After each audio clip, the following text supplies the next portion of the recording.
mo mà tún kí n káàbọ̀ sínú abala lérèfé lónìí o ibo la gbà yọjú sí látọjú fèrèsé Burkina Faso là ń lọ oníkálukú ni wọ́n ṣàn gbìyànjú láti dóòlà tẹ́rítírì ẹ̀ láti make sure wípé àwọn wèrè yìí wọ́n overrule wọn ń jọ bí ẹni pé wọ́n dà wọ́n síta gan-an sí orílẹ̀-èdè Áfíríkà pàápàá jùlọ ní sáìdì ibi tí àwa wà ń bí ṣùgbọ́n ẹni tó ṣe agbèfọ́ba fún ààrẹ olódò rẹ̀ tá a gbé wá níjẹta ó sọ púpọ̀ lọ́rọ̀ wípé nítorí pé France ti kúrò ní Burkina Faso àti ní Niger àti wípé Amẹ́ríkà náà sọ wọ́n ní ISWAP ti múùfù ẹ̀kọ́ta wọn lọ sí West Africa mo ní àmọ́ ṣe nǹkan o wọ́n ní tẹ́ ẹ bá ti wá rí wọn tán pọ̀ yẹ́ẹ̀yẹ́ kẹ́ ẹ ti mọ̀ wípé ara intelligence tí orílẹ̀-èdè Amẹ́ríkà fún orílẹ̀-èdè adúláwọ̀ nìyẹn kí ló wá ń ṣẹlẹ̀ ń bí wọ́n ní díẹ̀ nínú àwọn agbésùnmọ̀mí ni wọ́n lọ plant IED àwọn mines wọ́n plant ẹ̀lẹ́ wọ́n ní ṣùgbọ́n àwọn ọmọ ogun Burkina Faso mo jẹ́rìí Traoré wọ́n kófìrí wọ́n ní wọ́n ti fi wọ́n wò wọ́n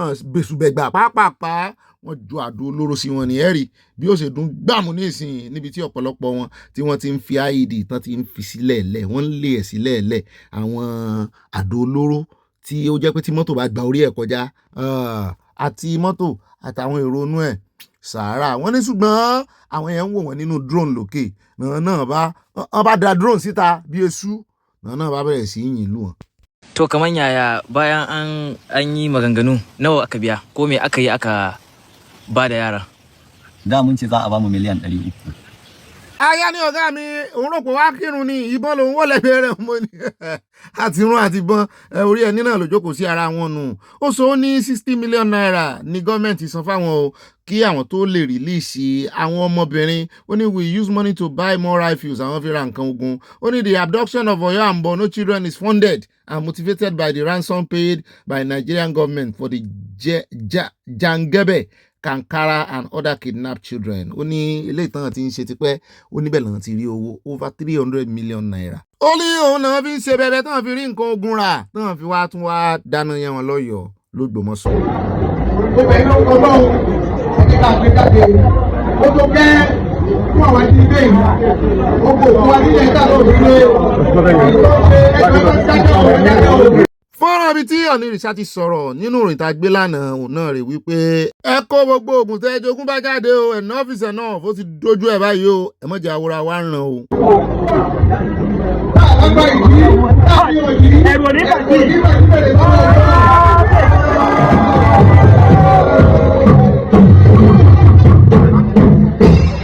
Ẹgbẹ́ tí mo bá ń bá ní kọ̀ fún ọdún fásitì yìí wọ́n kọ́ méje kókó pé tí ò rí tó bá ti fojú kò ó máa yọ ní.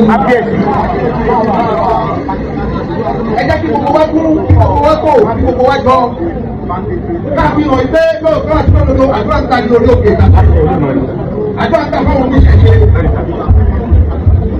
Ìmọ̀tú ìmọ̀tọ́ ẹni òkè tọ́jú alẹ́ lọ́sùn bá ti gbọ́ báyìí ìmọ̀ gbogbo àwọn ajínigbé wọn àtúkà. Nígbà orí ló túmọ̀ ẹnu. Kábíyèsí. Gbogbo ọ̀nà ló túmọ̀ tẹ́lẹ̀tẹ̀. Kábíyèsí. Ẹnu ọjọ́ ògbóni. Kábíyèsí. Òwe ètùtù ògbóni. Kábíyèsí. Ìmọ̀tú. Ìmọ̀jọ. Ìmọ̀ ẹni ní ọ̀pọ̀lọ̀ dálẹ́. Àtẹ̀wà. Lọ́sùn bá ti gbọ́ báyìí ìmọ̀ ẹni máa tún ká ní gbogbo omi tí wọ́n bá wà. Nílẹ̀ káàárọ̀ òbíye. Ògbómọ̀ṣọ́ ńlá wa ni wọ́n. Ògbóyè lẹ́mọ̀ṣọ́. Òun náà láti gbọ́yìn àbọ̀rọ̀ lásán fọmọlúwà ìbádé náà adódídí bó ti jẹ́ pé àwọn ọba kan tí wọ́n ti yẹ̀bá kò nù ṣẹ̀ṣe wọ́n fi wọ́n dọ́gbọ́n fi wọ́n ṣe yẹ̀yẹ́ wípé ẹ̀ tí ìmọ̀ tó ń ṣe yín ṣùgbọ́n mo ní ara wọn náà fi ṣe ẹlẹ́yà kì í ṣe ọba Ọ̀ọ̀ni ẹ já wá yà lọ́dọ̀ àwọn arákùnrin wọ́n mọ̀ tẹ́pẹ́pẹ́ ọ̀rọ̀ Ìbà Gani mọ̀ ní ẹ bá lórúkọ tó ń pe Ìbà Gani nínú yàrá wọn. ìwárí dàgàlà Gani Adams wọ́n fi ọ́ jẹ olórí kíni ó lè pẹ́ fún olórí ogun nílẹ̀ Yorùbá ó kẹ́kọ̀ọ́ yàrá Gani Adams Gani orúkọ ní ìrọmọ Gani sókọ náà ní jẹ́ Gani ó ganu sí tiẹ́ ti bàjẹ́ Gani ìyándégbò ó sì tún gbìyànjú ó lọ kó lọ ó sọ̀rọ̀ síta Gani Adams ó ti gbàbọ̀dé Yorùbá ó sọ̀rọ̀ kan ó ti dalábọ̀dé Yorùbá ó ti ń gbowó. Ọ̀rọ̀ ayé tẹ̀wájú àròjọ musolókun ibi tá a ti ní ká gba ọ̀nà express yọ síbi tá à ń lọ náà láti kófìrí mọ́tò yìí ẹ̀rín tó wà lábẹ́ mọ́tò ọmọ kan ló mọ̀ jókòó bẹ́ẹ̀ comfortably bẹ́ẹ̀ ni pé wọ́n gbé síìtì ẹ̀ bẹ́ẹ̀ ni o ó sì jókòó sí driver gan mọ̀ sá wípé ọmọ kan jókòó ní dẹ́rẹ́bà mọ́tò tó tẹ̀lé ló ń gbìyànjú àti sọ fún un wípé ọmọ kan wà tó fẹ́ kó bọ́ ń bẹ̀ wò ó ti jókòó sẹ́yìn ǹjẹ́ ẹ̀sẹ̀ chassis náà wọ́n ń pè àbí azu.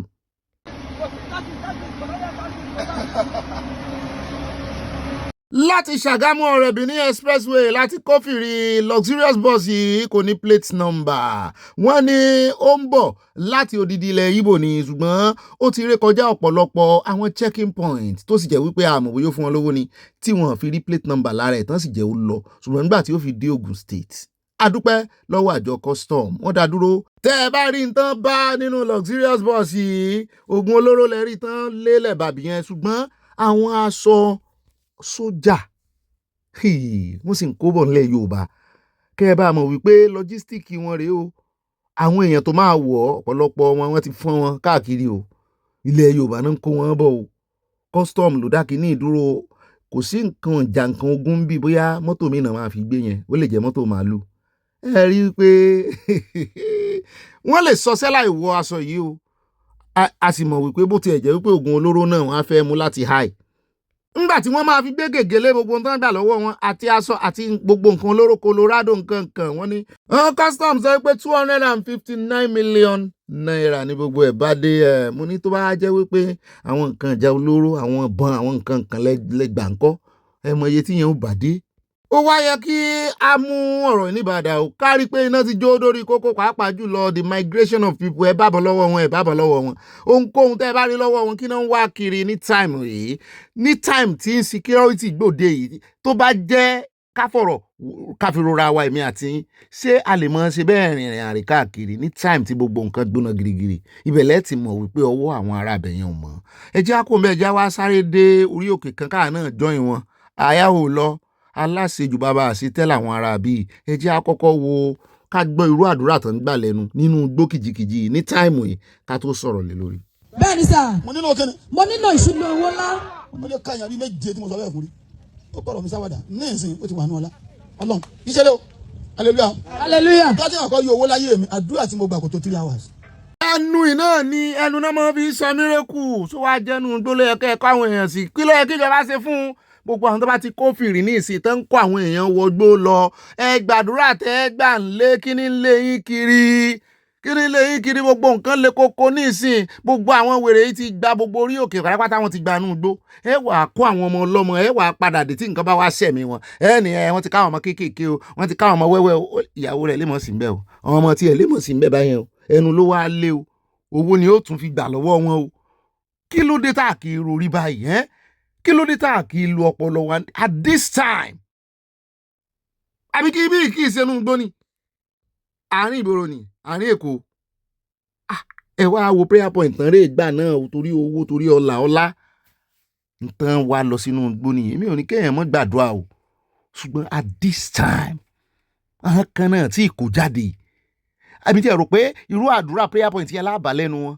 wípé kọ́lọ́njọ kó gba àwọn ará Ògbómọ̀ṣọ́ lẹ̀ àti gbogbo àwọn tán kó ní pápá mọ́ra wọnú igbó lọ èyí wá dìídì wọnú igbó ẹ múṣẹ́ yá fún àwọn agbésùnmọ̀mí ẹ wo amúnibúni ẹran bí ẹ làwọn ará bíi ó yẹ kí n máa ṣe báyìí sọ̀rọ̀ sí prọfẹ̀tì ṣùgbọ́n ṣé kò yẹ kó fẹ̀mí rìn ni at this time táriwo pọ̀.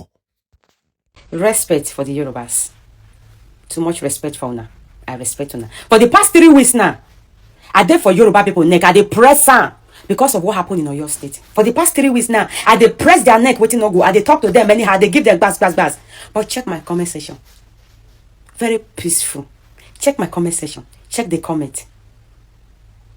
Now you will know who dey toxic between the Igbos and the Yorubas. Now you will know who get problem between the Igbos and the Yorubas. They even say, Esther, we pray. Esther, we dey pray. Make God help us. Our government not dey favor us. They even dey drop comments say, the governor, they don't know what Tinubu they do. At least the comment section, even for my DM, they even they come my DM and say, Esther, I better help us. They talk. What that difference go there? Very calm, very respectful. If you want to know who they toxic between the Igbos and the Yoruba, where Igbo for do wrong, talk to them. Where Yoruba for do wrong, talk to them. Me, I not there for one side though. I dey give side. Wetin make them feel say I get for one side because of say they only come for me. Now I make them feel say I dey for one side.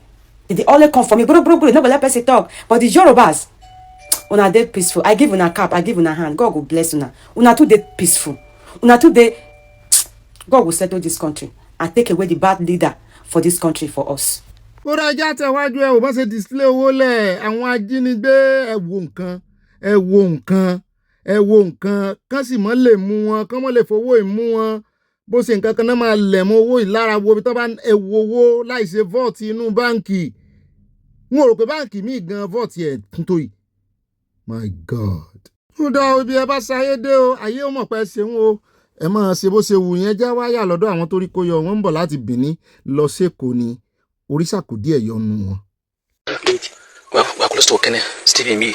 Still close to Okene. Okay. We're not escaping around into the bush. We don't know where we are now. Who will call your name? Please, I'm Ferdinand Atabo. Atabo Stephen. Where? Please, I'm David Agia. Chinemen Favor. I go Chinemen. We are on our way to Lagos State when we are ambushed on the way. They started shooting on our vehicles. Some people were killed along the road there. We managed to escape. Please. Ìṣe láì àbí kí mo gbọ́ yẹn. Ó dáa kò gbọ́dọ̀ jẹ́ láì o ọ̀rọ̀ kidnapping gan ó ní bàbá yìí o ẹjẹ́ wà lọ́lọ́run ṣàkùn ọ̀yọ́ ọlọ́run ó jẹ́ kan já gbangba ìṣe láì tí mo wá gbọ́ ilé tó mọ̀ dáwọ́ ìní ó mọ̀ yà mí lẹ́nu ọlọ́run ló mọ̀ ju àwọn tó wà ń bẹ̀ ilé tán kó lọ ilé tuntun kéèyàn mọ̀ dálé ara rẹ̀ kọ́ gan péjú kéèyàn rí mọ̀ ra lé lọ àbí kílẹ̀ lérò. ó dáa níbẹ̀ ìjà wa sún síwájú o ẹja fún yín níròyìn níbi tá a ti gbọ́ tán sọ wípé ní Delta ní reluwé ti yí dànù kí ló dé sàn ti yọ gbogbo orin ojú reluwé ni sàn àìbáìkọ̀ǹdẹ̀ wọ́n tún ti débẹ̀ ni ṣé wọ́n dẹ nǹkan sílẹ̀ fún wọn ni àbí kí ló lè fa ilé yìí wọ́n mọ̀ lẹ́mìí ṣòfò gan-an.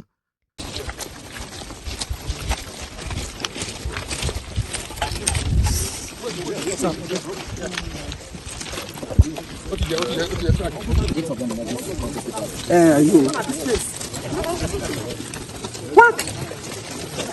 You know that the force actually cut this.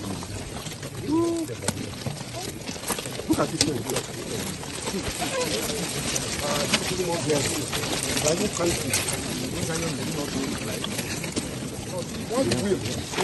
Don't touch equipment at an accident site until the investigator says go ahead. So the investigators could have started yesterday, but the incident happened in the afternoon stroke evening. So the first thing you do is to make sure you complete passenger and human rescue. Having concluded that, having accounted for all the 482, this morning till about afternoon or so, I think they should complete gathering their facts. If we allow them to. We all have to leave here. When they complete gathering their facts, they will give go ahead to the Nigerian Railway Rescue. You can see the crane is here.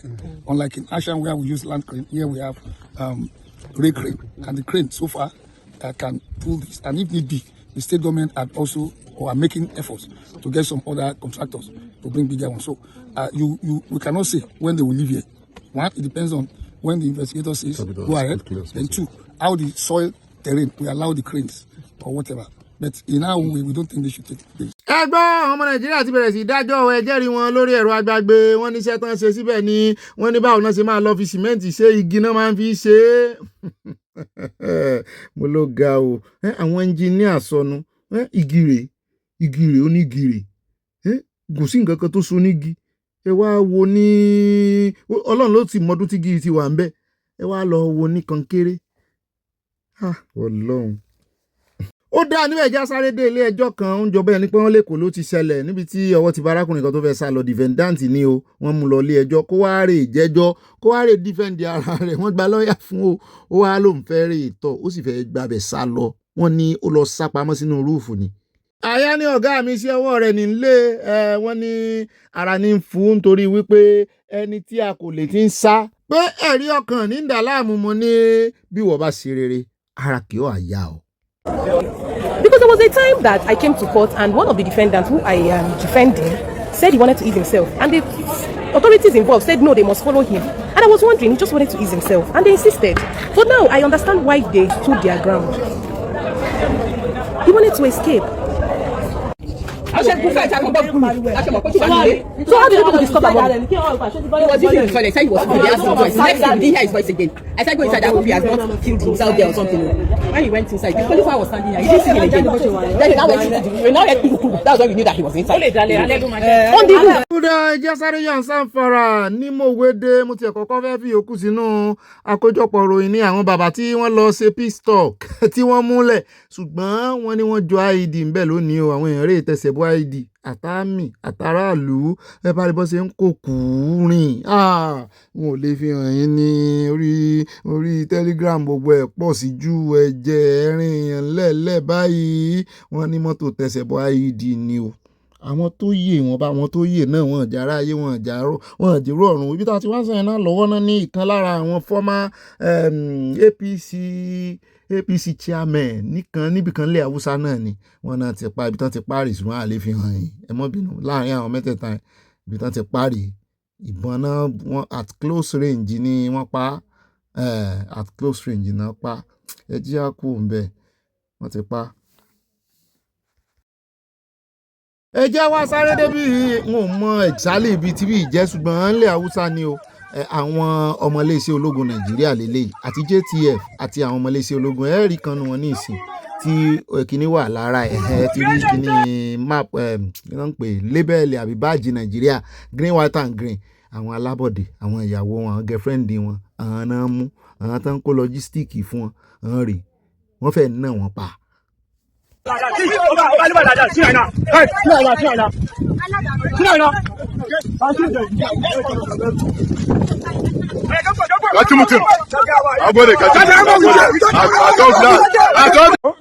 àwọn bàbá yín pààyàn ń ta wàrà tó bẹ alẹ́ fẹ́ bàjẹ́ àwọn bàbá yín pààyàn ń ta òbẹ̀ jẹ́rìà àwọn bàbá yín pààyàn ń ta wàrà tó bẹ gbé wá ó yẹ ká tàn jẹ́ wàá gbolé ká pọ́ dànù ó bẹ kú àwọn bàbá wọn pààyàn ń ta wàrà wọ́n ti máa gbọ́ bọ̀ ó ti ṣe báńdíìtì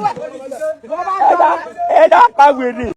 ó ga o mo rántí ọ̀rọ̀ Bíbélì tó sọ wípé àwọn bàbá yín jẹ èso kíkan àbí ṣèso àjàrà ni èyí àwọn ọmọ ṣàkànṣá mo ní tó ṣẹlẹ̀ gangan nìyẹn torí tá a bá wọ̀rọ̀ yìí dáadáa tá a tẹ̀lé àmẹ́yàbọ̀ ọmọ ìkéré sẹ́ńtọ́ yẹ kán máa ṣe kínní fún ṣùgbọ́n àtejò àtọmọ ejò òró kan náà ni mi ò ní sọ nǹkan kan bóyá tán ṣe dáa bóyá ò dáa o ṣùgbọ́n ọmọ kékeré kò dáa kán máa búlé ọmọ kékeré o ṣé ká sọ báwọn kò dáa kán búlé ọmọ kékeré kò dáa rárá ṣùgbọ́n àwọn bàbá wọn àwọn ọ̀ka wọn àwọn ẹ̀gbọ́n wọn ló wá dífà àwọn kan náà tán kóra wọn jọ tí mo rí kíní láàrin wọn ìlò kọ ìkànnà àwọn ọmọ ẹgbẹ́ URTW tí wọ́n ń pariwo lé lórí ní ìṣẹ̀jẹ̀ àjọgbọ̀ dààmú ní ìsìn Kókó ń sáré lòun náà bá kó wọn jọ wípé ẹ wá ẹ mọ́ gba àwọn Fúlàní láàyè láàrin yín o làwọn èèyàn bá ń kì í mẹ́sàn-án mẹ́wàá wọn láwọn like approach tó lò.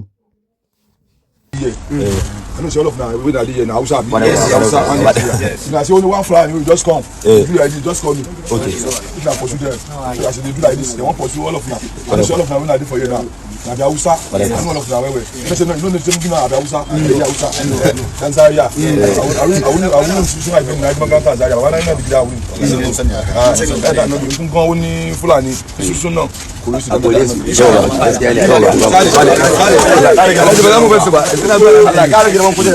kúrẹ́ níbẹ̀ ìyá sáré dé ọ̀dọ̀ commissioner of police l'Abuja níbi tí wọ́n ti ń polongo tán ń polówó sẹ́ẹ̀lì pé sẹ́ẹ̀lì àwọn ó ní AC wọ́n lè wo bọ́m̀bẹ́ ẹni tó wá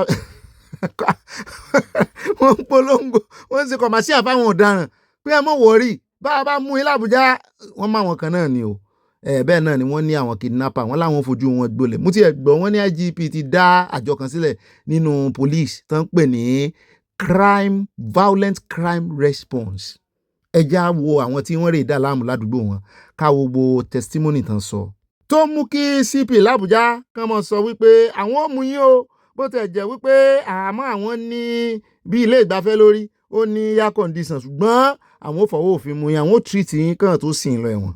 And I told them no.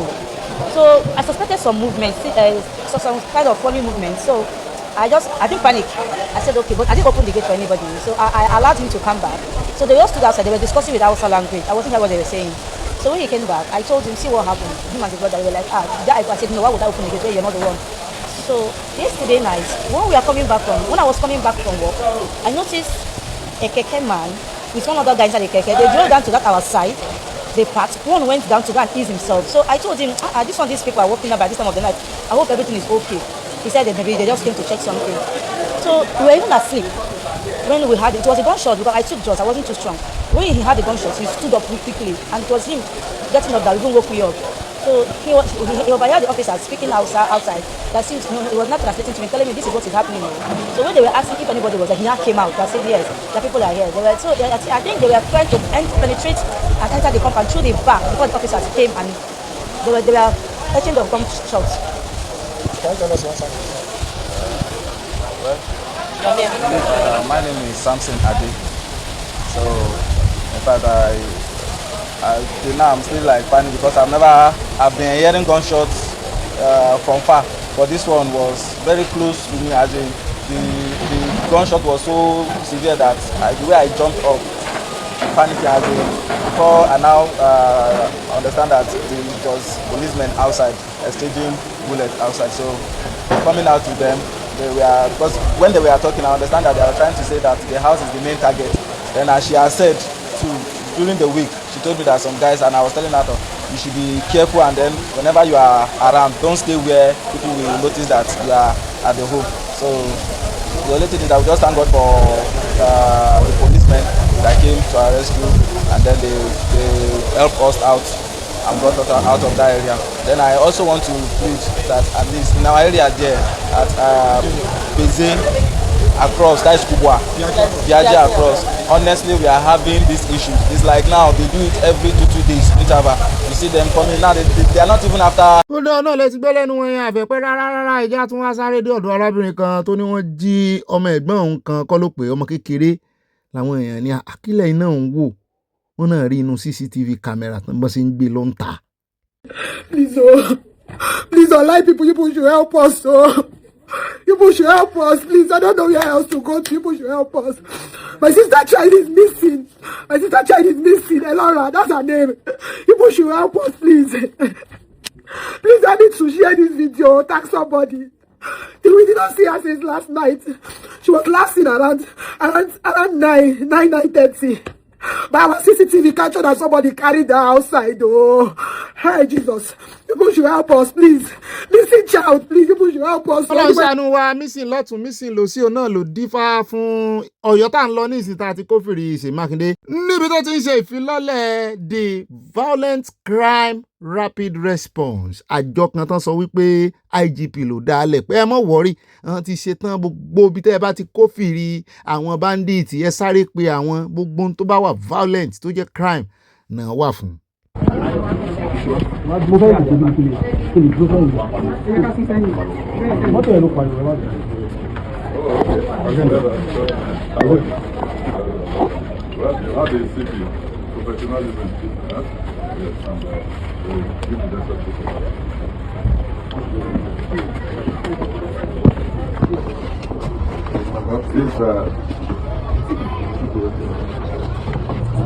The headquarters of the Violent Crime Response Unit to get open and functioning today. I think in the name of God the Father, God the Son, and God the Spirit. And I pray that this unit will succeed. Kódà Ọlọ́run jẹ́ ká lè respond kíákíá ó dà ẹ̀já wá sáré dọ́dọ̀ bàbá yìí wọ́n ní Ìlọrin ló ti ṣẹlẹ̀ níbi tí ó ti ń ṣe ọmọ rẹ̀ jìnnà ń dira fọ́mọ rẹ̀. Mo ní lórí odó nílọrin mo rò pé wọ́n ní wọ́n yín lo nǹkan ìbílẹ̀ wọ́n ti sẹ́mi ò gbọ́ lẹ́nu lágbàjì pé wọ́n ti ronú pìwàdà lórí odó. Ọ̀yá ni ó kìlọ̀ fún Tóbi àdìkìlọ̀ fún yín tán ẹsẹ̀ wàá mọ ẹsẹ̀ mòtítọ́ àtòdodo. Gbọ́dọ̀ mú mi o tí wọ́n bá yan ìbọn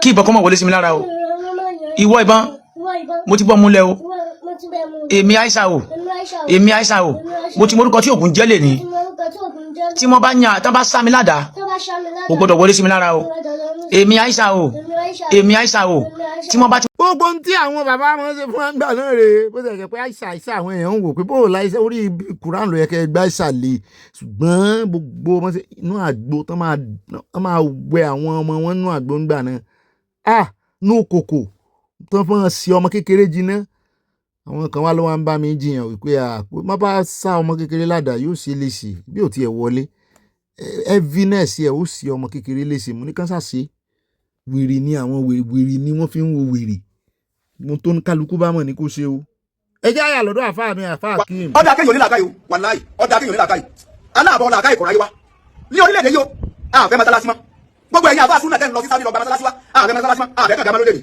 enough of most kọ́dà ẹ̀yin pásítọ̀ tẹ́ ń lọ sí Jerusalem lọ sí lọ́gbà máa gbé church wa àfẹ́ mọ́ tẹ́ bá wà nígbò kan mọ́sálásí bíi márùn-ún mẹ́ta mẹ́lò gbogbo yẹn ti mẹ́lò mọ́sálásí márùn-ún bẹ́ẹ̀ tẹ́ bá wà nígbò mi church bíi mẹ́wàá lọ́wọ́ ládùúgbò yìí àdúgbò ẹ̀yọ kan so mẹ́lò gbogbo yẹn ti mẹ́lò church mẹ́wàá bẹ́ẹ̀ ẹ wo craziness ẹ̀yin náà wo ọ̀rọ̀ èèyàn kan ọ̀rọ̀ ẹ̀gọ́ èèyàn ní ìmọ̀ yàtọ̀ ọ̀rọ̀ onílà àkáyè bákan náà ṣe máa ń yọ Ibrahim Traoré kudos to that vibrant president kudos to that Burkina Faso very young president kudos to him ó nílà àkáyè tó bá jẹ́ pé gbogbo àwọn tẹ̀bùrú ìgbà tí àwọn alùsùn náà tẹ̀lé lọ bá ṣe nílà àkáyè lónìí bá ṣe nílà àkáyè nìyẹn ṣé kò ní da ẹ lọ sáwọ́dí akùn masasi kẹwàá máa bọ́ sí Nàìjíríà masasi ẹ wà nílà àkáyè láti ẹjọ́ ìpè. ó dẹ̀ jẹ́ wá sáré yà lọ́dọ̀ ẹja wo drama nítorí mi ò mọ̀ bóyá ọ̀gá ọlọ́pàá ni ṣùgbọ́n bó ṣe ń sọ̀rọ̀ ìsọ̀rọ̀ rẹ̀ ó fẹ́ jọ tọ̀gá ọlọ́pàá ó dúró lójú ọ̀nà ni níbi tí àwọn ọlọ́pàá ló tiẹ̀ dá dúró ìsóhùn gangan ló dúró fúnra rẹ̀ ló bá di wòmí ń wọ̀ ọ́ sọlọ́pàá níwọ̀ ọlọ́pàá kan ṣoṣo ló wà láàrin wọn àwọn yòókù tẹ́ wá ń fi ṣiṣẹ́ nǹkan kírímìnà làwọn eléyìí ibùlẹ̀ ti ráṣọ tẹ́ ẹ̀ wọ̀ sí ọlọ́run. Where is your ID card? Where is your ID card? Where is your ID card? Where is your ID card? Where is your ID card? Where is your ID card? Which man's offering? Where is your ID card? Oh, guy, you are a missioner. Let me introduce myself. Okay. Where is your own ID card? You are holding this. Where is your ID card? Why are you standing with police officers? That's a policeman. You are a policeman. Can I see your ID card, please? Huh? Oh, I'm fully informed. There's something going on here. There's something going on. What? Don't worry. And that is the vehicle to No. You are. I am the one that stopped you now. No. You are well equipped. I can see you're a police officer. So they need to identify who is this man. Stop you? No, don't worry. No. He is a police. Are you a police officer? Are you a police officer? Special? Oh, wow. This day. Who are they? He was there having whatever stick with him. He was also there. You are a police officer. Who are you people? Why are you gathered here? You are saying people work with you. People work with you this way? Wow.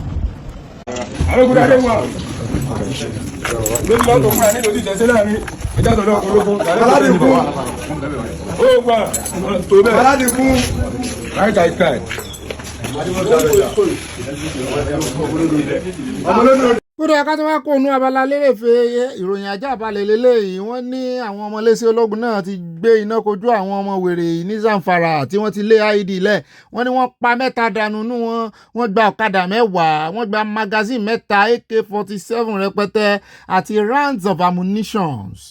ọwọ́ sì bà kan láàyè lẹ́yìn ìgbà tán pa mẹ́ta tán wọ́n láwọn yòókù wọ́n ní wọ́n gbé ọta àbọn lọ torí ìbọn bá wọn ó ṣú ọ̀jù wọ́n ní wọ́n máa lọ kú sígbó ni.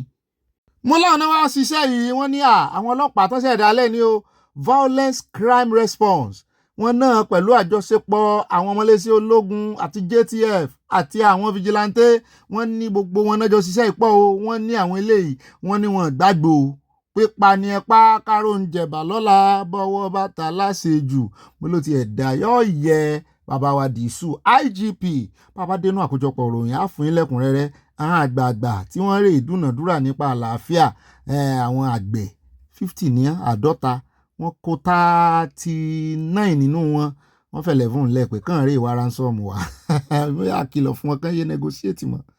ẹgbẹ́ ọ̀sẹ̀ káànú wọn kàn mọ́ gbé bẹ̀ lọ títí láéláé kàn wọ́n tù wọ́n lẹ̀ ààfin lẹ́kùnrẹ́rẹ́ bẹ́ẹ̀ náà ni a invite Rufai Oseni ó ti di padà yóò sọ̀rọ̀ lé lórí.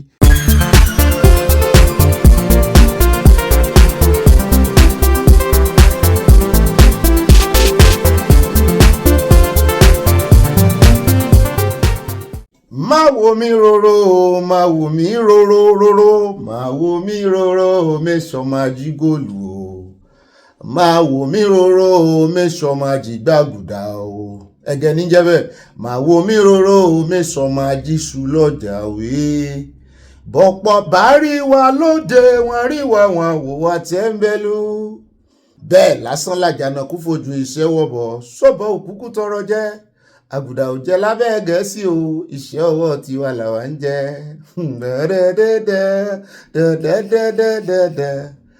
gúnugún kan ń pọ̀ fún lásán bá ń ṣá kínní kan ò máa ní ṣe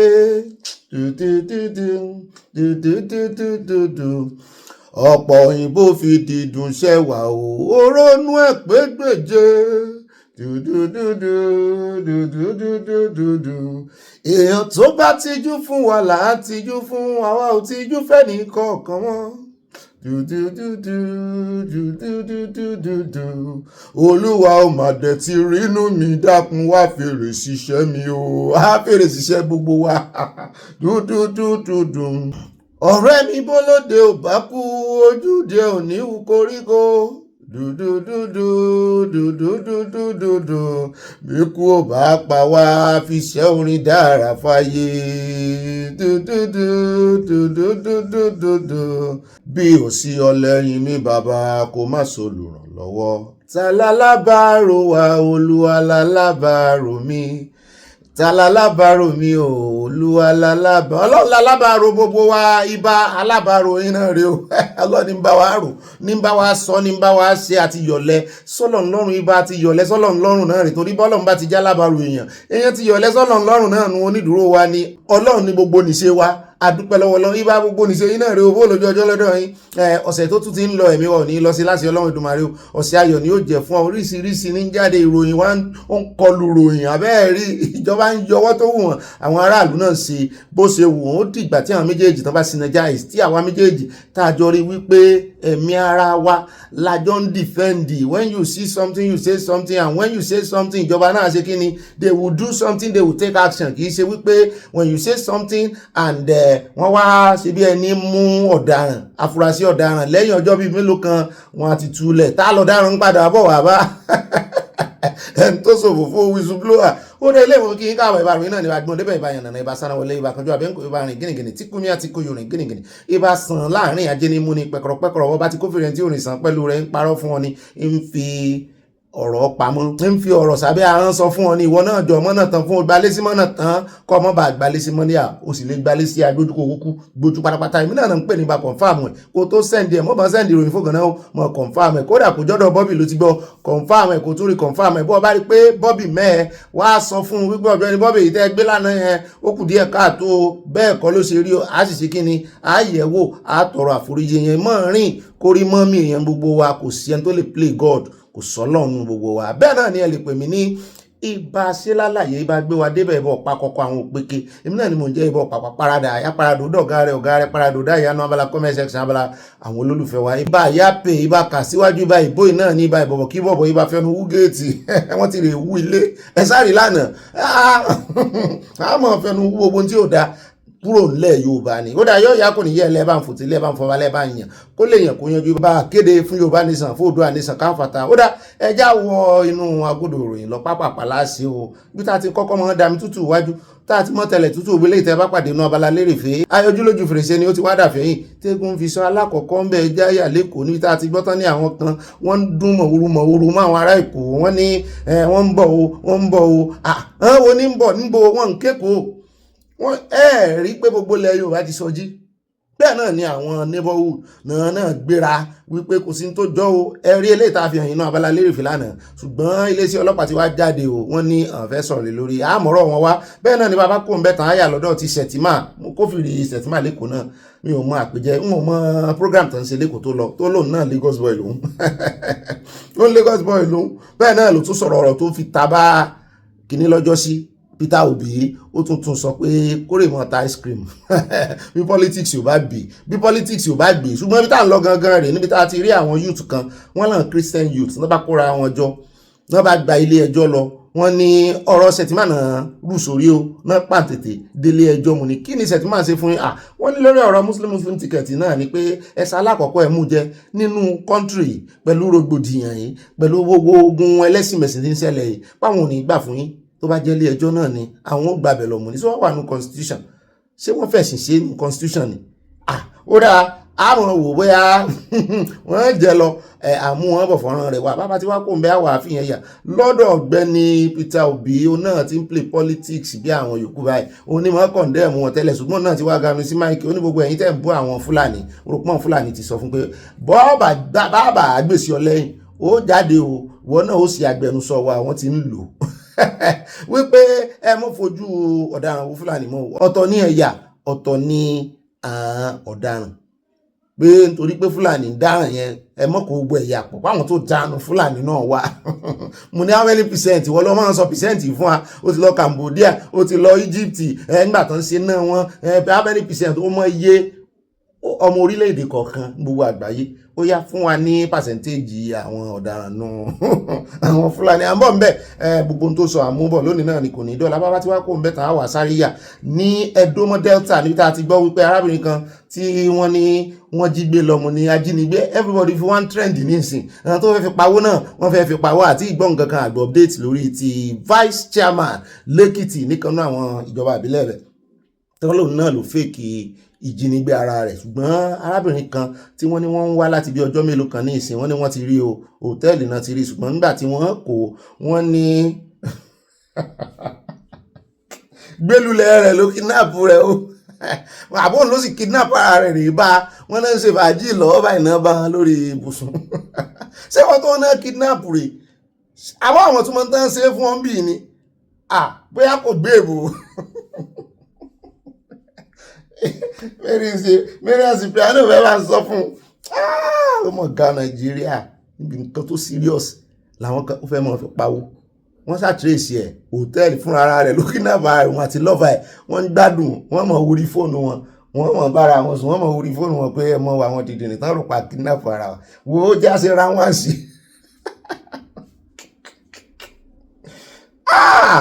àwọn bọ́m̀bẹ́ àfún ilẹ̀kùnrẹ́rẹ́ ròyìn bá wá ti kó mẹ́ta ayà lọ́dọ̀ federal government bí tá ti gbọ́ tán sọ wípé wọ́n ti gbé òfin tuntun dìde ẹjẹ́ àkọ́kọ́ múròyìn gidi wá fún àwọn tán jẹ lówó gbogbo àwọn contractor tí wọ́n náà jẹ lówó pátápátá lórí project tán fi síta wọ́n ní wọ́n ti san over 700 billion naira o mo ní ṣe gbogbo owó tẹ́ ẹ jẹ nìyẹn gbogbo ariwo tán ní àwọn opposition ń palẹ̀ àwọn lórí mo ní ó tiẹ̀ ti da akúkú ti ní Minister of State for Finance and Chairman of Presidential Fiscal and Policy and Tax Reform ṣé Minister of State for Finance ni ẹni mo rò pé Minister of Finance ni wọ́n Táíwò Ìdílé ta ló fi state sí ṣé wọ́n náà gba ipò lọ́wọ́ Mr. Edun Minister of Finance ni èwo ni Minister of State for Finance àpòyé mi ò ń kọ́ bí inú o ó rà ń bọ̀ gbogbo àlàyé tán ṣe lórí rẹ̀ bọ́n ṣe san owó yẹn wọ́n ní kábọ̀n fọn ìrere rẹ̀ sódà àwọn opposition ní mọ́ lòdì sàn mọ́ bẹ́ẹ̀ náà ni wọ́n tún wá ní báyìí o sákúlà kan la rí o tán sọ wípé iye tán máa fún àwọn kìíní ní impressed mo ní wo ló ṣe kàn wá wọ́n ní kábọ̀n gbé ministry kọ̀ọ̀kan wọ́n ní wọ́n lè fún ọjọ́ 700,000 lọ fún impress mo ní ṣe lọ́sọ̀ọ̀sẹ̀ àbí lójoojúmọ́ àmọ́ mbẹ́ àáfún ilẹ̀kùnrẹ́rẹ́ ròyìn bàbá dénú àkójọpọ̀ ròyìn bàbá ti wá kò ń bí ìtàn àwà yà sí ọ̀dọ̀ àfún update lórí ti arákùnrin tán pan Delta tí ọlọ́pàá pa àwọn ọlọ́pàá mẹ́rẹ̀ẹ̀rin tán arrest ibo lọ̀rọ̀ wọn dádé dúró sọ́nà tí wọ́n lẹ̀ àwọn èèyàn béèrè lọ́wọ́ wa àti wá rí ìwàlẹ̀ jìn àáfún yín àjẹyìn lábọ̀ bẹ́ẹ̀ náà ni bàbá kò ń bẹ̀ tán àwà yà lọ́dọ̀ Okonkwo òun àti Peter Obi agree mọ́ ibi tó ti wá ganu sí Mike olóhùn fẹ́ tú àṣírí kan fún ọmọ Nàìjíríà nípa state police ó ní ààrẹ olódòdó máa ṣe state police láwọn èèyàn bá pàtẹ́wọ́ fún pé for the first time ó mọ̀ gbé sí ẹ̀yìn ààrẹ olódòdó ó lẹ́ẹ̀jọ́ ẹjọ́gun omíjàre ó ní ẹjọ́ ń sọ̀rọ̀ tán ó náà máa ṣe state police ó ní kò kàn sí déètì fún ni wọ́n níbo ni wọ́n ṣe wá mọ̀ pé kò sí déètì fún ó ní ó dìgbà tí wọ́n bá parí election ilé kan tó ṣe state police bẹ́ẹ̀ bá dìbò fún wọn ní state police mo ní ṣé wọn náà wà dìbò fún olódòdó so ti change mind ẹ̀ torí jọ́sí ló ń sọ pé ìbò tán bá dì fún Peter Obi pé olódòdó ní ó kàǹtì fún mi òun tó ti rí permutation rẹ o ṣé ìwọ ti di ọ́fíìsà INEC ni ó ní tó ń sọ ni wípé Peter Obi ló dìsáré gbogbo ẹ̀ pé ìbò tó yẹ kó wà fún bóyá òun tàbí kálóhùn lówó in primaries tàbí kó wà fún Mr. Atiku ó ti divide ẹ̀ báyìí mo ní tẹ́lẹ̀ tí òjòrá yàrá yìí àbí àná kọ́ la gbé lánàá nú Abala lérèfé tí àwọn kan kó placard lọ sí Abuja INEC office tán sọ wípé àwọn ti David Mark ní chairman mi ò mọ̀dé bí wọ́n ti forúkọ rẹ̀ sínú kínní mo rò wípé wọ́n ti ṣẹ́ bọ̀ wọ́n lára lábẹ́lẹ̀ kò sáré owó mọ́ wọ́n sì ń gbé wọn lọ ilé ẹjọ́ ẹ̀rù ń bà wọ́n kọ́lọ́ ń jẹ́ kí adc wà lórí ballot paper bàbá ti wá kó ń bẹ́ tán ibo láti yà sí àyà ríbi kankan mọ́ tí àjòmọ́ bá wà àfikún ẹ mọ̀ bá nínú bọ́dì ìròyìn àníríì jù báyìí lọ nínú àwọn àkòrí ìròyìn wà ní pápá àpẹjẹ àyà no space for sharia Abala Sanawole ni no space for sharia in Yoruba land no space for blaspheming law in Yoruba land ẹ̀wẹ̀yẹ o àfi pàkà alákọ̀ọ́kọ́ ń bẹ̀ lánàá lágbéròyìn tí mọ̀mọ́ tí lára àwọn tán wà ní àhámọ́ tí wọ́n sọ wípé sẹ́ tó gbọ́ ìròyìn tí àwọn rí pé wọ́n fi newspaper kan hàn àwọn àwọn ajínigbé abájọ tí Ndúmẹ̀ fi ń sọ lánàá wípé òun ò fẹ́ sọ̀rọ̀ púpọ̀ lórí insecurity nítorí wípé àwọn ará bí wọ́n máa ka newspaper wọ́n máa wo àwọn TV station yẹn wípé wọ́n máa ń rí ìròyìn bẹ̀ pé àwọn náà wá tàn lólobó ẹgbẹ́ gbogbo wọn ṣe sọ lánàá ṣùgbọ́n sórí yẹn ò tí ì clear sí mi o olórí ilé ìgbìmọ̀ asòfin ọ̀tọ̀ ní òwe tó wá pa fún wa so ìtumọ̀ ẹ̀ ni wípé alignment ti federal government làwọn fẹ́ align sí wọn béèrè owó wọn béèrè nǹkan ogun wọn béèrè sàríà kí wàá ní tọ̀yọ̀ àwọn tọ̀yọ̀ ṣe wá ń sọ fún wa pé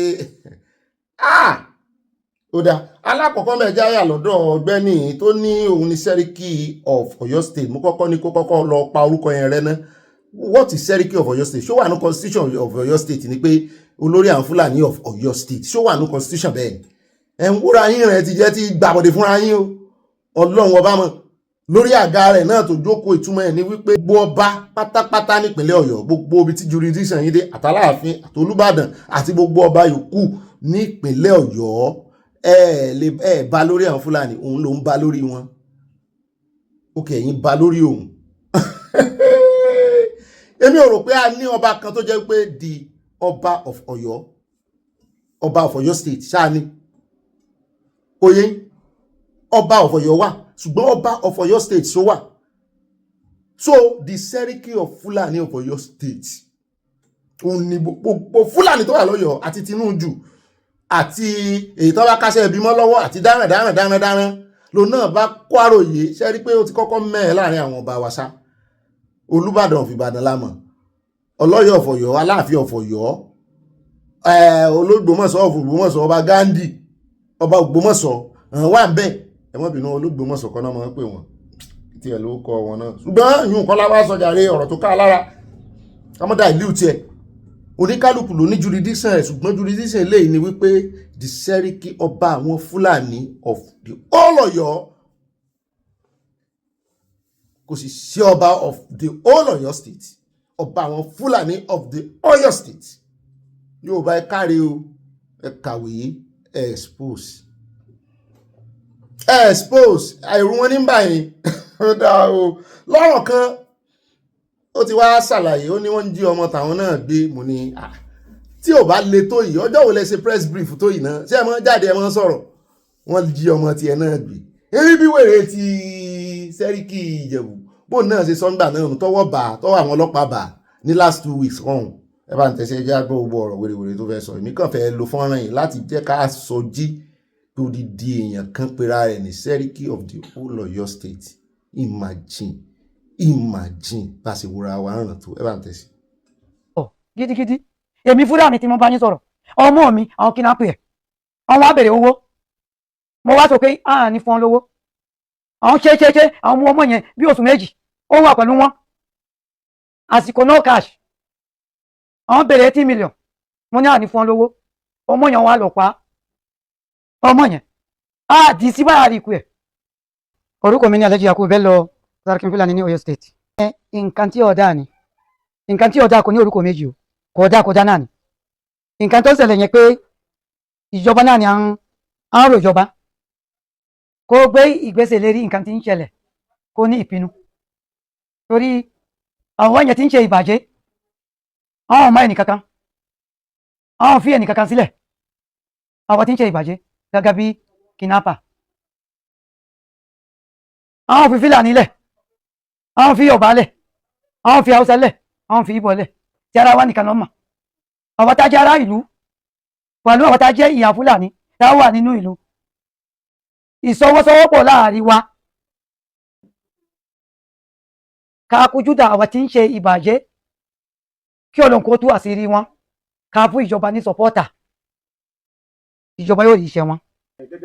lórí ọ̀rọ̀ ọmọ yẹn kò sí ẹni tí ó ní ẹ̀jẹ̀ lára rẹ̀ tí ó sọ pé nǹkan yẹn kò mú ìbàjẹ́ sí nínú rẹ̀ ìbàjẹ́ nínú rẹ̀ nǹkan tó ṣẹlẹ̀ yẹn àwọn ọmọ ọlọ́mọ ọmọ kéékèèké nǹkan tí ọ̀dà ni lérí ẹlẹ́yìn pé á rọ ìjọba kí ìjọba kó ṣe ìyànjú lọ́nà tí àwọn gbà tí àwọn wá rí pé àwọn ọmọ yẹn kí àwọn kó gbà wọ́n láyọ̀ pẹ̀lú àlàáfíà kí àwọn kó padà lọ́dọ̀ àwọn ìbí wọn nǹkan tí ọ̀dà ni ó ṣe sórí lérí ẹlẹ́yìn bí ó jẹ́ mọ́ pé fúlàní ló ń ṣe iṣẹ́ yẹn àwọn tá a jẹ́ fúlàní ta ní màálù ta ní ga ní ilẹ̀ yorùbá á sí lẹ́yìn ọmọ fúlàní ọ̀yọ́ kan tó wà lérí ìbàjẹ́ kò jẹ́ láì wá torí bí irú àwọn èèyàn bẹ́ẹ̀ bí àwọn náà rí wọn àwọn fúra wa á ní fi wọn lẹ̀ ìjọba agbọ́dọ̀ hand over fún ọ ní security ìjọba ẹni tó jẹ́ èèyàn gidi tí ń ṣe sowó rẹ̀ òun ló jẹ́ tiwa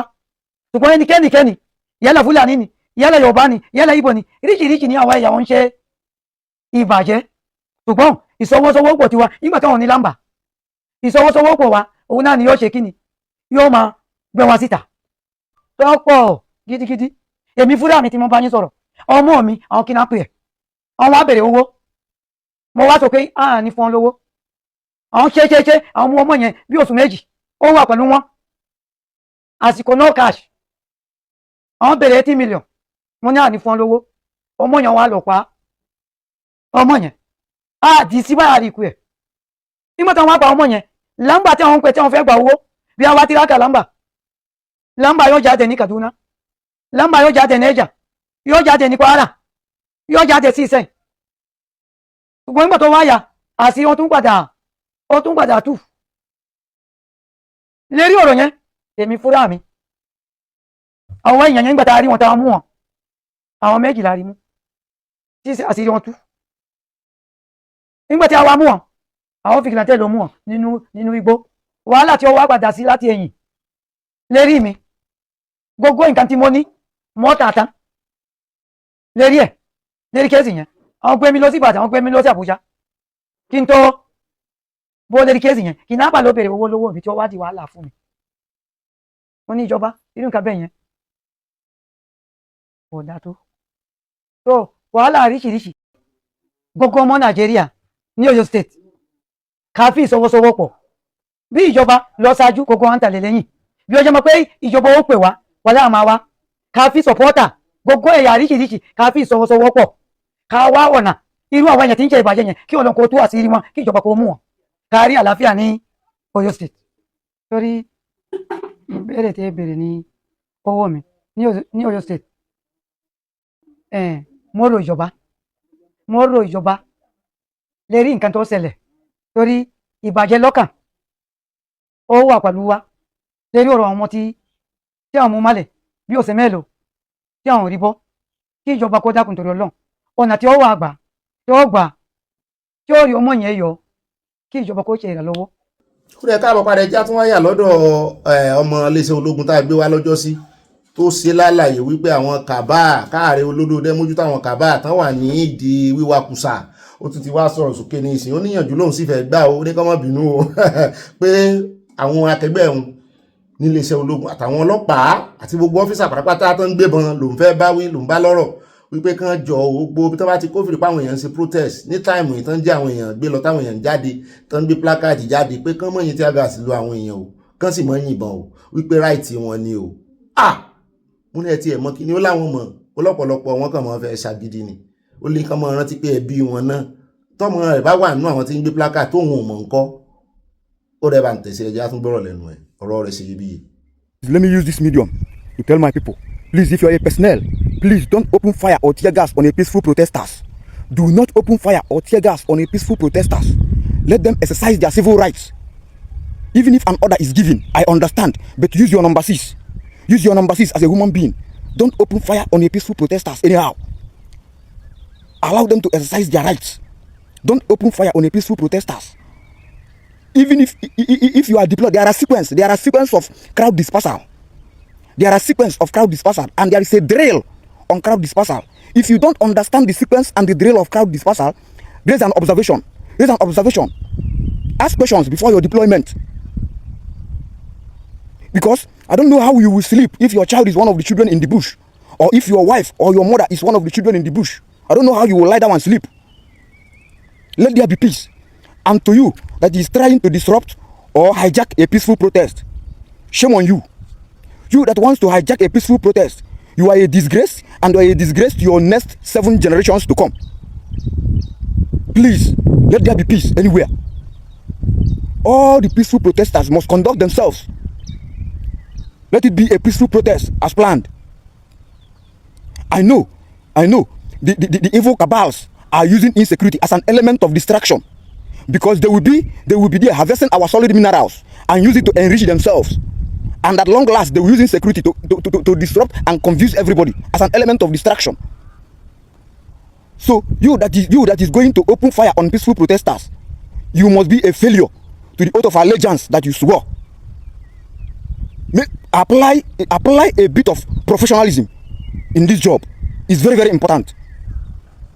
I love this country. I know the bad cabals will not like my message, but it is my choice to be telling the truth and nothing but the truth. Peace of our time. Ọ̀dà nígbà ìjà tẹ̀síwájú náà Abala Sanawole ẹja yà lọ́dọ̀ ìyàwó Ojukwu tó jẹ́ Minister for Foreign Affairs báyìí wọ́n ti promote ẹ̀ níbi tó ti ń sọ wípé àwọn ó ṣe tàwọn náà fún South Africa. Wọ́n fojú àwọn Nàìjíríà gbolẹ̀ àwọn ń wò wọ́n ràn wọ́n rò pé bóyá wọ́n máa tún ara wọn ṣe ni, ṣùgbọ́n bọ́n ṣe fún wọn táìmù tó wọ́n rò pé àwọn ọmọ táwọn ń ṣe ni àwọn ọmọ táwọn ń ṣe o, ọ̀nà táwọn máa gbà yọ sí wọn ọ̀nà àrà ló máa jẹ́ o. It wasn't actually supposed to have started today. It's just that we were supposed to have rounded up the formalities today. The repatriation is on course. Mr. President himself has reiterated the fact that this aircraft must come to South Africa, and our citizens who are imperiled will have the chance of getting on this aircraft to be brought back to their country. How many people are we looking at? The figures keep increasing. There are several processes, as you know, that have to be undertaken by South African Homeland Security. They ensure that we screen our citizens who want to return. They also are part of the screening process. And once the citizens are cleared, they are given a paper that indicates that they are free to go, essentially. So once this situation started getting worse, the President directed that a crisis response unit be immediately set up within our consulate and also the Nigerian mission in Pretoria. So as things are, we have people in different provinces. We also have people who need to be assisted to get to the Nigerian consulate in Johannesburg. So we're in the process of all that, but the documentation, which is the most important aspect of this, has been done. That is absolutely untrue. Citizens are being harassed. Citizens, their properties are being looted. Criminal actions are perpetuated on our citizens. The police refuse to do anything. The South African government has not come out strongly, firmly enough to condemn these incidents. So our citizens are imperiled. They are in distress. So they cannot be said to be illegal migrants. People who are doing legitimate business have their shops looted. They have their shops set on fire. Children cannot go to school because they are intimidated in their schools. So to say that Nigerians who are in South Africa doing legitimate business are illegal migrants is absolutely untrue. Nigeria is not happy with South Africa. Nigeria is not happy because Nigeria has sacrificed much for the South African struggle for independence. Nigeria sacrificed quite a lot, committed funds, committed resources to aid South Africa. In schools, seats were reserved for South African students. My own generation, we carried placards. We demonstrated in front of South African assets. Sometimes we even got arrested for doing this. And Nigeria is a serious frontline state. And Nigerians are not happy about how they have treated us. They are not asking other migrants to leave. They're only asking black migrants to leave. Are we looking at the possibility of retaliatory measures? Well, that is a situation that we are considering. This is up to our legislature. This is up to the highest. This is a decision that has to be taken at the highest level of government, but it's not off the table. Are there plans on that way when these Nigerians come back to the country to actually, get them set up and start their life and get them back to society? This evacuation is being undertaken with NEMA. We're doing that with various government agencies and parastatals. Oh no, let's go here. Bá ṣe fẹ́ kàn mọ́ sọ̀rọ̀ rèé ṣùgbọ́n àwọn ọmọ Nàìjíríà ní ìtàn fojú àwọn Nàìjíríà rí gan ó ju eléyìí tí South Africa ń ṣe ìmọ̀ ni àwọn ìjọba Nàìjíríà ò lè fojú àwọn Nàìjíríà ṣe xenophobia wọ́n láwọn ò sọ pé wọ́n ń fi ojú wọn gbo xenophobia ṣùgbọ́n tí ojú àwọn èèyàn ń wí náà kan náà mójútó lé kan túnra wọn ṣe àti ẹ̀dùpẹ́ tán sọ̀rọ̀ tán gbèjà wọn lọ́tẹ̀ yìí. wọ́n kan láwọn ò fọwọ́ sí kó ti pẹ́ jù pé àwọn ò rí gẹ́gẹ́ bíi pé wọ́n gbèjà wọn. ẹja wá sáré yà lọ́dọ̀ the new minister of power níbi tán ti ganu sí máìkì wọ́n rawọ́ ẹ̀bẹ̀ sẹ́yìn ọmọ Nàìjíríà ní ọbẹ̀ náà ni wọ́n ní àwọn lè fọwọ́ sọ̀yà ẹ sì lè jẹ́rìí àwọn tọ́ra wọn fògùn ẹ̀gbárí pé iná ti improve so improve dádúgbò yín band kílẹ̀ yín wà ṣé kì í ṣe estimation náà mú wá fún yín ṣé wọ́n ti fún yín ní prepaid meter lọ́dọ̀ yín. First of all, my great appreciation and thanks to the President of the Federal Republic of Nigeria, President Bola Ahmed Tinubu, GCFR, for the confidence he reposed to me to appoint me, nominate me, and confirm me as the President, as the Minister of the Federal Republic of Nigeria. More importantly, Minister for the Power Sector. This is a sector that we all know has a couple of challenges, and a lot of effort is being put into this sector by this current administration. People might not appreciate it, but very soon people will appreciate it. President Bola Ahmed Tinubu has invested so much in the last 3 years in this sector. However, we are going to be commissioning projects and ensure that the vulnerables are covered, and also we'll make sure that whatever it requires, we make sure that Nigerians actually get the service they deserve in the power sector. I said it during my Senate confirmation that I'm not promising a magic wand. I'm not promising 24 hours, 7 days a week power. We'll get there ultimately. But what I promised Nigerians was I will see visible improvement. And I can tell you, Nigerians have been giving me feedback. In the last 4 weeks, power supply has improved across Nigeria. And this is due to the push by the president. And the power is put behind me. And also the commitment of our people in the Ministry of Power and all the agencies. For the last 4 weeks after my confirmation, I engaged various key stakeholders in the sectors. TCN, Ministry of Power, REA, NEC, everybody. And they've given commitments. And that is what you are seeing today with improvement. And what we'll do as much as possible is to ensure that consistency and improvement over the next couple of months. Nigerians should please bear with us. The president understands the challenges. We're addressing those challenges, and we'll make sure we fix it, both in generation, transmission, and distribution. There are a couple of challenges. The sector has its peculiarities, but we're going to fix those peculiarities. If you see some things that some of the people in the sector have done in the last couple of weeks, it will marvel you that it's coming out of our people. Feeder station was down in Katampe, and in 24 hours, the TCN staff fixed it and restored power back. Niger Delta Power Holding Company recently got Halauji back after being down for 3 years. These are efforts of our own people, and you see that there is a recommitment coming from people in the sector. You're going to see more of that, but I'm calling Nigerians to support President Bola Ahmed Tinubu. Also pray for us. Whatever challenges that this is plagued with, by God's grace, we'll overcome it, and we'll get there. Very soon, Nigeria will be lit up, by God's grace. Thank you. ó dà ní ìrìjú àlọ́nù Abala ti Sanawole ní pápá àpẹjẹ invite àyáká ìwájú adébẹ̀nù Abala èèyàn lólùfẹ́ Abala comment section àròjọ mùsùlùmí pápá pani oṣù àyà o.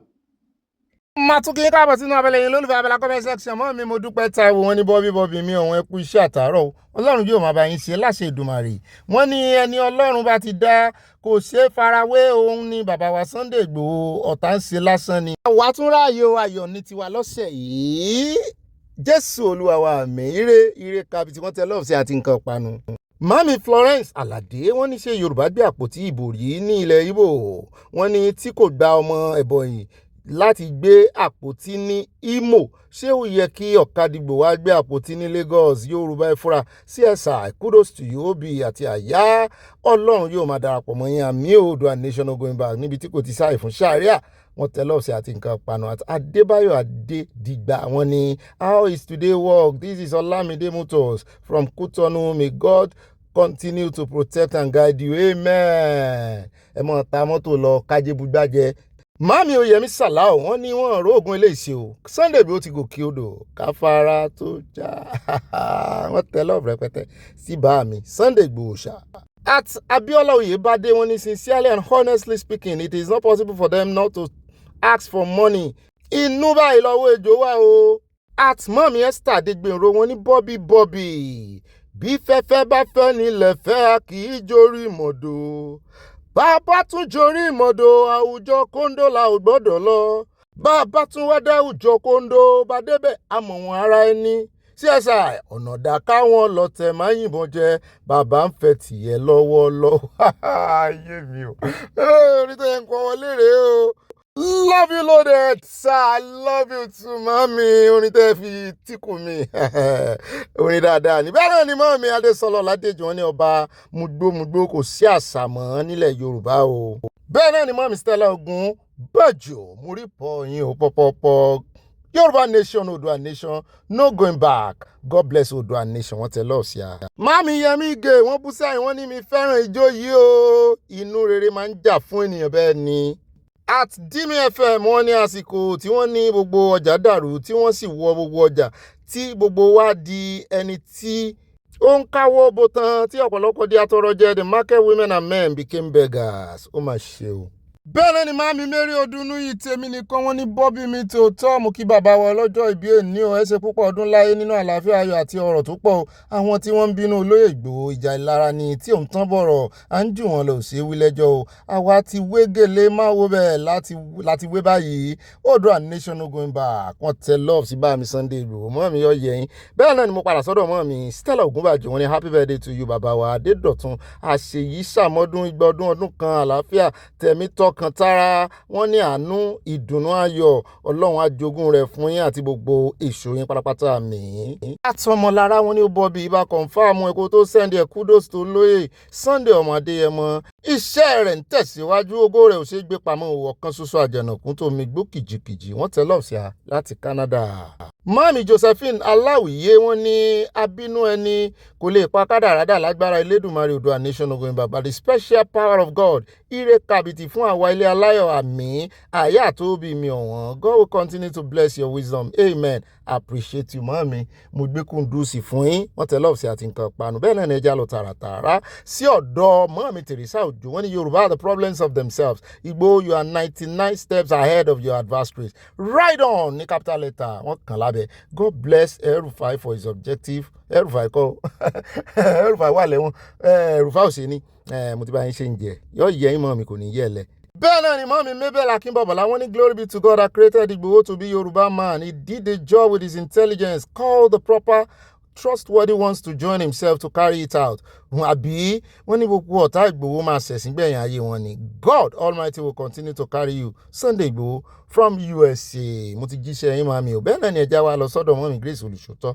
Wọ́n ní ṣe ìwọ Rashidi wá lè jókòó láti jọba pẹ̀lú mèkútúrú aláìlọ́wọ́ méjì. Ṣé ojú òní tiẹ̀ láti jẹ ọba òṣì tí ó jẹ́ wọn ò ní látúbọ̀tán láéláé tọmọtọmọ tìdílé mọ́mí ẹ ti ń ṣépè o nítorí ọ̀dájú olè ẹni àdánù ló jẹ́ lórílẹ̀‐èdè Yorùbá wọ́n tẹ lọ́ọ̀sì àti nǹkan panu bẹ́ẹ̀ náà ni ẹja lọ sọ́dọ̀ mọ́mí Rachel Eluwọlé wọ́n ní I'm shocked anything goes in Nigeria ìyàwó Olúwo fi irú àwòrán yìí síta nípa igbó tí ọkọ rẹ̀ mu kò dẹ̀ sí nǹkan kan tí ó ṣẹlẹ̀ ó mà ṣe fún orílẹ̀‐èdè yìí o more to you ọkọ gbogbo àwọn ọmọge yọ jẹ́ mọ́mí kò ní yẹ̀ lẹ̀.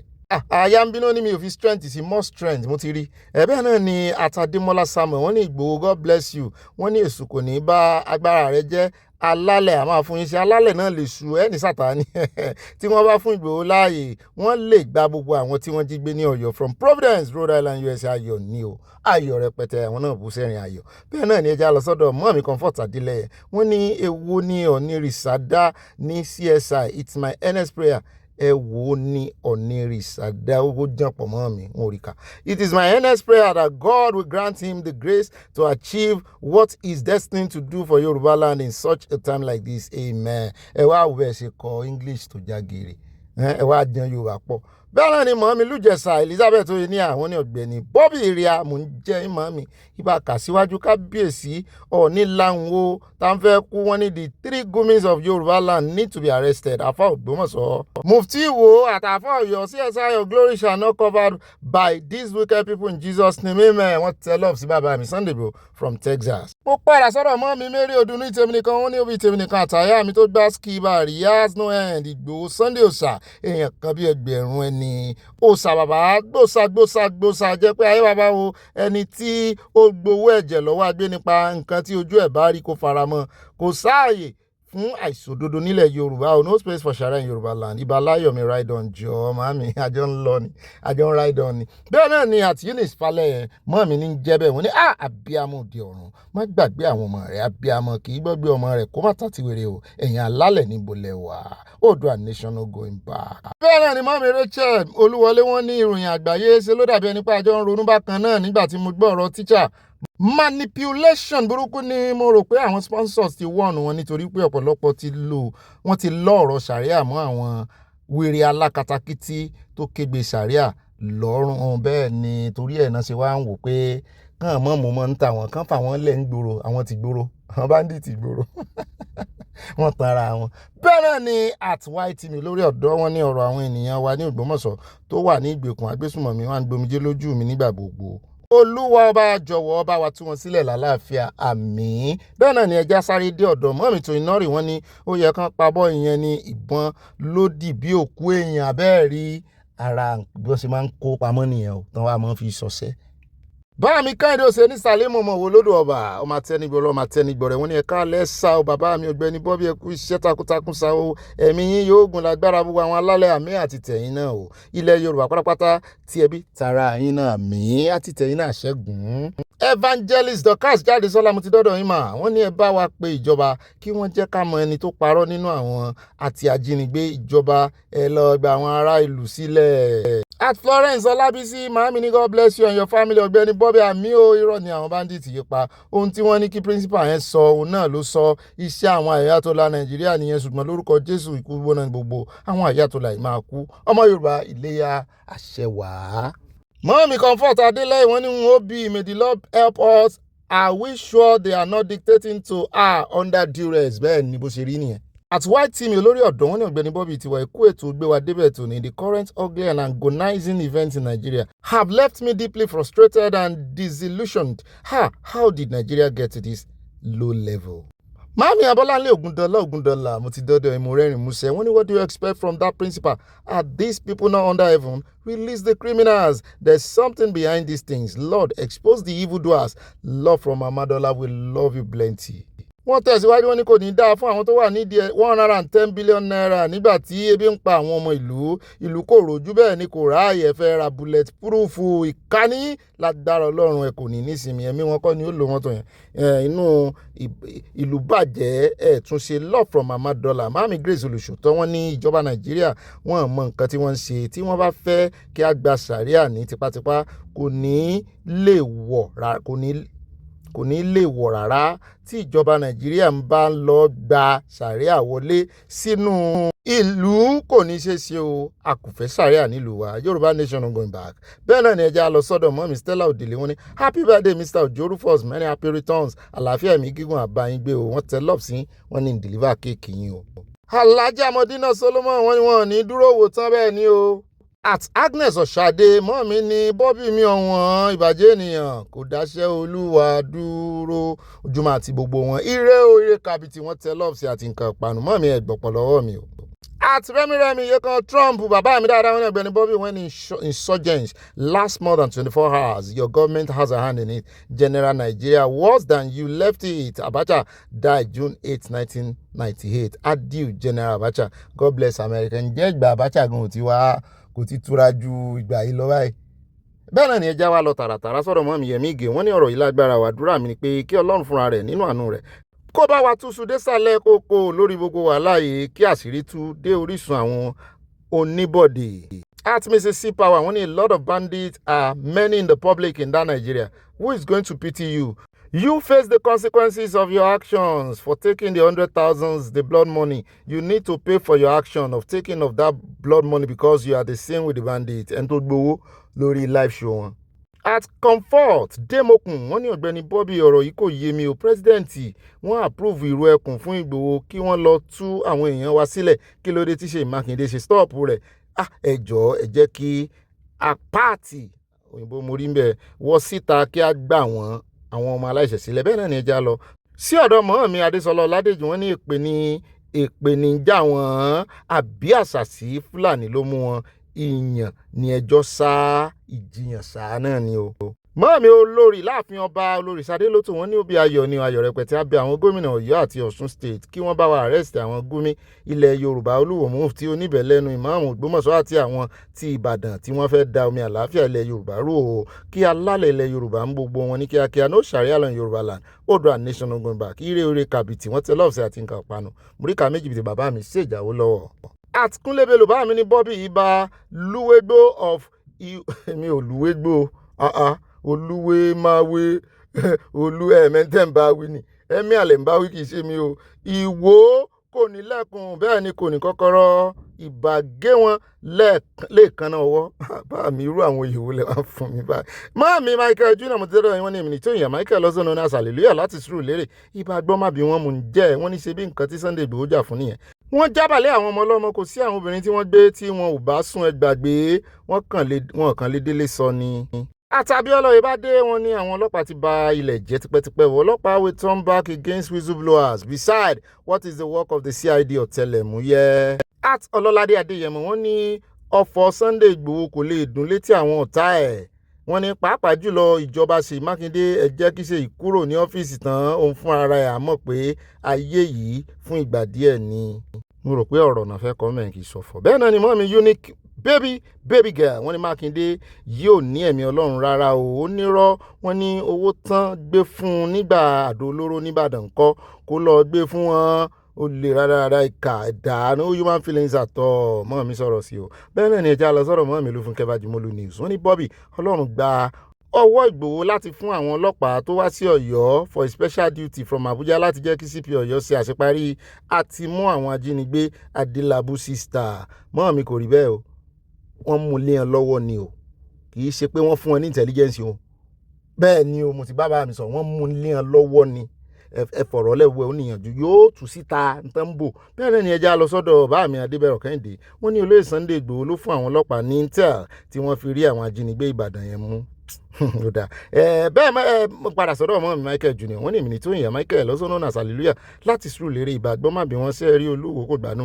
ìyá dẹ̀ máa jẹ́ ọmọ Olúwo kó lè dé orí oyè tí ayé máa fi parẹ́ ọ gbà bẹ́ẹ̀ ṣe rí bàbá Oyèdòkun tó fa Olúwo kalẹ̀ ìrònú ló máa pa wọ́n o. Máàmì tó iná rí wọ́n ní wọ́n sì máa sọ Olúwo di mèkútúrú náà ní pẹ̀lú sàríà rẹ̀ yẹn sàríà sọnù last ni. At Veronica Adegoke wọ́n ní we need to be wise the woman is not saying the truth she is only saying what the abductors put in her mouth to say. The government is saying the truth. If it is any of us, what will you do in order to have your freedom? We will surely dance to the tunes of the abductors. At Dimi FM wọ́n ní Labash Keshi ẹ̀yin náà gbọ́. Mami Dorcas Jallo wọ́n ní mo máàkì rẹ́gísítà ẹ̀ka alẹ́ gbogbo ẹbí aláyọ̀ àyà àtọ̀gbẹ́ni Bobby wa tata mami ṣe ti padà sí Netherlands ní abẹ́sí wa UK ẹ bá ń kí dádì mi ò bẹ́ẹ̀ náà ni mami tó iná rí wọ́n ní ọ̀gbẹ́ni Bobby my name is Okadigbo àmọ́ am I right? Mọ́mí Lújẹsẹ̀ Elizabeth oye ní àwọn ní ẹkú ilé ní ilé aláyọ̀ yóò dára fún gbogbo wa happy birthday to all our daddies on this platform ìgbà ọdún kan ní in Jesus name wọ́n fi nǹkan panu ránṣẹ́ sí gbogbo àwọn bàbá wa o. Mọ́mí Jẹ́mílà Agbájé wọ́n ní brother Bobby mo kí yẹn kú iṣẹ́ kú ìyànjú tí Ọlọ́run ló ń ṣe iṣẹ́ mọ́ mi o àwọn ìjọba òpòrò aláìníbẹ̀rù Ọlọ́run wọ́n fi àwọn aláìṣẹ̀ play politics Ọlọ́run á gbà wá o. Bami Oriola Oris wọ́n ní OB wọ́n ní were there one lipstick boy called and say I should introduce fine boy to him but I let him know you have many wives with 3 contesting already but he said NP should I go ahead but I fear make you no go be agege my hand no dey there Oriola Oris orí ìròyìn ni ó jẹ́ kò gbọ́dọ̀ jẹ́ nǹkan ìyá náà ni wọ́n ní OB kò ní bàjẹ́ fún ilé ẹjọ́ tó gbé ìgbésẹ̀ lórí ọ̀rọ̀ mọ́tò tí àwọn ilé ìgbìmọ̀ asòfin fẹ́ rà yẹn ṣùgbọ́n ká ní tàbí wọ́n ti ra mọ́tò náà ní agbára Ọlọ́run mọ́tò yẹn ló máa proof kidnap and bullet wọn mo mọ̀ pé máa yí orí ẹ̀ sókè àwọn ẹni bí ó lé capital letter orí Ọlọ́run is from Dallas Texas bẹ́ẹ̀ náà ni ìyàwó mi ọ̀wọ́n ẹlẹ́yà fún mi fún mate here breeding ibẹ̀ ọmọ àtijọ́ oúnjẹ alẹ́ máa wá lọ sunrun alẹ́ lọ́dọ̀ Mary Cipriano happy birthday daddy Òjó Rufus kẹ́ẹ̀pẹ́ láyé o kò ju yín má rí bí o àmì o we love you sir fóònù tuntun kẹ̀ kò jọ ẹ jẹ́ ká lọ wẹ̀ jàre babe mi ń fi Mary Cipriano pa ẹ má fi màá mi pa o. Bẹ́ẹ̀ náà ni àti Olúyọ̀mí Olúwọlé bá mi dáadáa Rotarian ni wọ́n ní good day my amazing Bobby bá mi you are wonderful to me today June 9 is my wife birthday wow Dickiness Olúwọlé Àníkẹ́ ẹ bá ń kọrin fún wọn mọ́mí o ẹ máa pẹ́ láyé mọ́mí Àníkẹ́ o ẹ máa jẹun ọmọ ẹni bá ní kò ní rí bẹ́ẹ̀ o àfọlójú kan lápá kan lẹ́sẹ̀ ẹ fi kún owó tẹ́ bá fẹ́ kó ṣe é ẹ̀yin ó jẹun ọmọ ẹ pẹ̀ láyà níwá yín ti láṣẹ Ọlọ́run Èdùmàrè àmọ́ rírì yín o mo mọ rírì family yín God bless you we celebrate you the grace of God shall never run dry upon your life happy birthday. Bẹ́ẹ̀ náà ni máa mi Grace Olùṣòótọ́ wọn ní ìjọba Nàìjíríà olórí ibú àbúrò olóṣì ní orúkọ gbogbo yín o ẹ lè fi tipátipá mú wa wọnú májẹ̀mú tí a kò fẹ́ tàbí faramọ́ ewé òrìṣà wọn ní ẹ lè lọ kó ohun tó kù fún wọn ṣùgbọ́n fífi àwọn ọ̀daràn sílẹ̀ kò yẹ kò sì dára tó. Ibà màámi mo dọ́dọ̀ yín ayọ̀ mi kún ní ibà oyin kan sọ́lá èmi lẹ̀ ń pè o ibà Gbáǹkọ́bí Kùndùsì Torufà Òsèní for standing and upholding the truth. Àyà did you see what I saw? I saw lies. Irọ́ náà ni lórí irọ́. Written all over the face of Oyo State PPRO. One with God is majority. That's Igboho Òòṣà. Bẹ́ẹ̀ náà ni màámi Olúfúnkẹ́ Bájímọ́lú news. Wọ́n ní nígbà tí ebi ń pa ọmọ Nàìjíríà, ìjọba Èkó fẹ́ máa ná 119 ìjọba Èkó kọ́ o màámi o àwọn kinní ni o àwọn senator ni o 110 billion naira láti ra mọ́tò fún House of Assembly. Sáwọn tèkó náà tó fẹ́ ná 110 ni. Kọlọ́run gbà wá gbà náà èmi ò gbọ́ yẹn o. Bẹ́ẹ̀ náà ni màámi tó iná rí wọn ní kí ló wá kàn wá pẹ̀lú pé kó wá san 100 million kó lọ wà náà àbí ó ti pa àrọ̀ gidigba relé dájẹ́. Bẹ́ẹ̀ náà ni ẹja wáyà lọ́dọ̀ màámi Fúnmilọ́lá Bello mi ọ̀wọ́n wọ́n ti máa wò pé Ọ̀gbẹ́ni Bobby yóò ọkọ mi yóò tún rí comment mi wọ́n ní Ọ̀gbẹ́ni Bobby mi ọkọ wa ọmọ olóde òkúta o èmi lẹ̀ ń ké sí o wọ́n ní òtútù àti ìrẹ̀wẹ̀sì ìfẹ́ mú ọkàn mi nígbà tí mi ò gbọ́ kí ọkọ wa ka kọ́mẹ̀ntì mi ẹ má bínú ṣẹlẹ̀ ìyá wa Cypriano àti Oyinkanṣọ́lá nífẹ̀ẹ́ wọn ń pa yín bí ọtí tí ògógóró mọ́mí I love you ọlọ́mọ. Bẹ́ẹ̀ náà ni ẹjẹ́ àyà lọ́dọ̀ mọ́mí Olútóyìn Yéwándé làwà àwọn ní Ọ̀gbẹ́ni Bobby this latest video sent by the terrorists is haram. They are playing games, playing psychology games. Bẹ́ẹ̀ ni insulting people's minds will be against the government. Keep a watch. Ọ̀dà àáfojúlélẹ̀. Bẹ́ẹ̀ ni mo padà sọ́dọ̀ màámi Fúnmilọ́lá Bello wọn ní Ọ̀gbẹ́ni Bobby ọkọ wa ọmọ Bábílónì àrìnlọ́lá àmọ́ mi ti mọ gbogbo oríkì mi o gbogbo àwọn oníṣẹ́ ibi yìí ni Ọlọ́run á mú wọn o a kí àwọn ìyá wa àti àwọn bàbá wa lọ́jọ́ ìbí ẹ̀mí yẹn sọ̀pọ̀lọpọ̀ ọdún àmín. CSI I love you Saubi love you darling àyà ní tó ń kọ́ wọ́n tẹ love sí àti nǹkan panu. Bá mi Gbẹ́ngàn Ọláìyá wọ́n ní Bobby love how are you today honey sóbìnrin rè àbọ̀kùnrin wọ́n ní mo ní kí n sọ fún yín Cypriano ni o ẹni wọ́n ní kí n sọ fún yín pé èmi ni oorun kan lálẹ́ bẹ́ẹ̀ ni gbogbo style á ṣe ẹ mọ́ wọ̀rí mo rò pé tẹ́lẹ̀ ni mo wọ́n 1 chance tẹ́lẹ̀ ni àti double chance ni mo àwọ̀ MS Baba Sala Aliyu Asala mi ò mọ̀ ń tẹ́ gbà lọ́wọ́ Sala Aliyu Asala MS Baba yìí o. Bẹ́ẹ̀ náà ni ẹjẹ́ rìn síwájú wọn ní èṣù is not Satan Maria Cypriano bẹ́ẹ̀ ni wọ́n yàtọ̀ síra wọn. Máàmi Alájà Christiana Mustapha wọ́n ní ta ló ń parọ́ sáà gbé bó o ní ìjọba abẹ́sí kọ́ mùsíkà kò yé mi Ọlọ́run á bí gbogbo yín o mo ṣe mistake iṣẹ́ yín láṣẹ Èdùmàrè wọ́n ní Bobby kò ní rẹ̀yìn àmì ẹ̀kú iṣẹ́ o wọ́n ní wàhálà ò kéré ó tóbi kò ní ṣẹlẹ̀ sí ẹnikẹ́ni wa nínú ẹjẹ́ àṣà mi aláyọ̀ wa yọ àmì o mo rágbàdo òjọ́ o wọ́n ní ajé àbáwo wa gbé tọkọtaya tọmọ tẹbí ta àṣẹ Èdùmàrè ó ti wọlé àṣẹ lọ. Bẹ́ẹ̀ náà ni Alájà Kudirat Wahab mo rí igi ọ̀pẹ ẹni tó bá fi gé ọ̀pẹ ṣàdúrà fún kó lọ ọmọ jókòrè mọ́ ọyọ ó ti wọlé àṣẹ mọ́ mi yọ ìyá kò ní yẹ ẹ lẹ Bámi Rábì Ọlọ́pàdé wọ́n ní HIV is one of the weapons these people were using Sharia law fún ẹni tí wọ́n fagbó is to cut his tongue with ahọ́n ẹnìkan gé.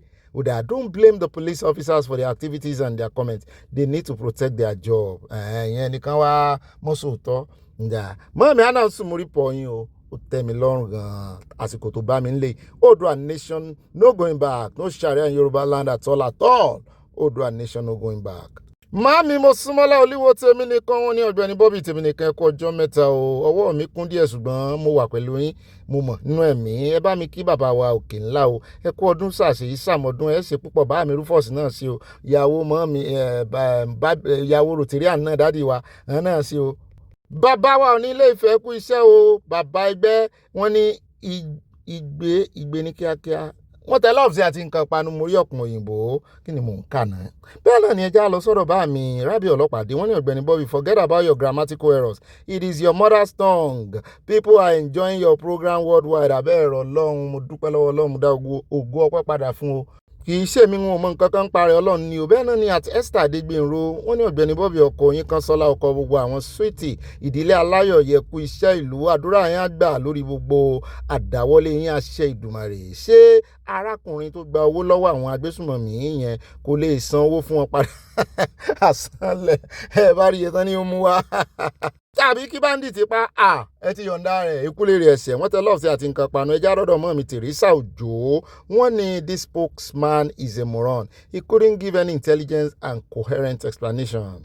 Mami Mabel Akínbọ̀bọ́lá wọ́n ní Tinubu what else do you want to become? You are wealthy, you have become Nigeria president. I expect you to just address the world that you are resigning and want Yoruba nation for the sake of the little ones. 2 years old baby kidnapped. This is honorable than second time with struggles from USA. Mo jíṣẹ́ yín o.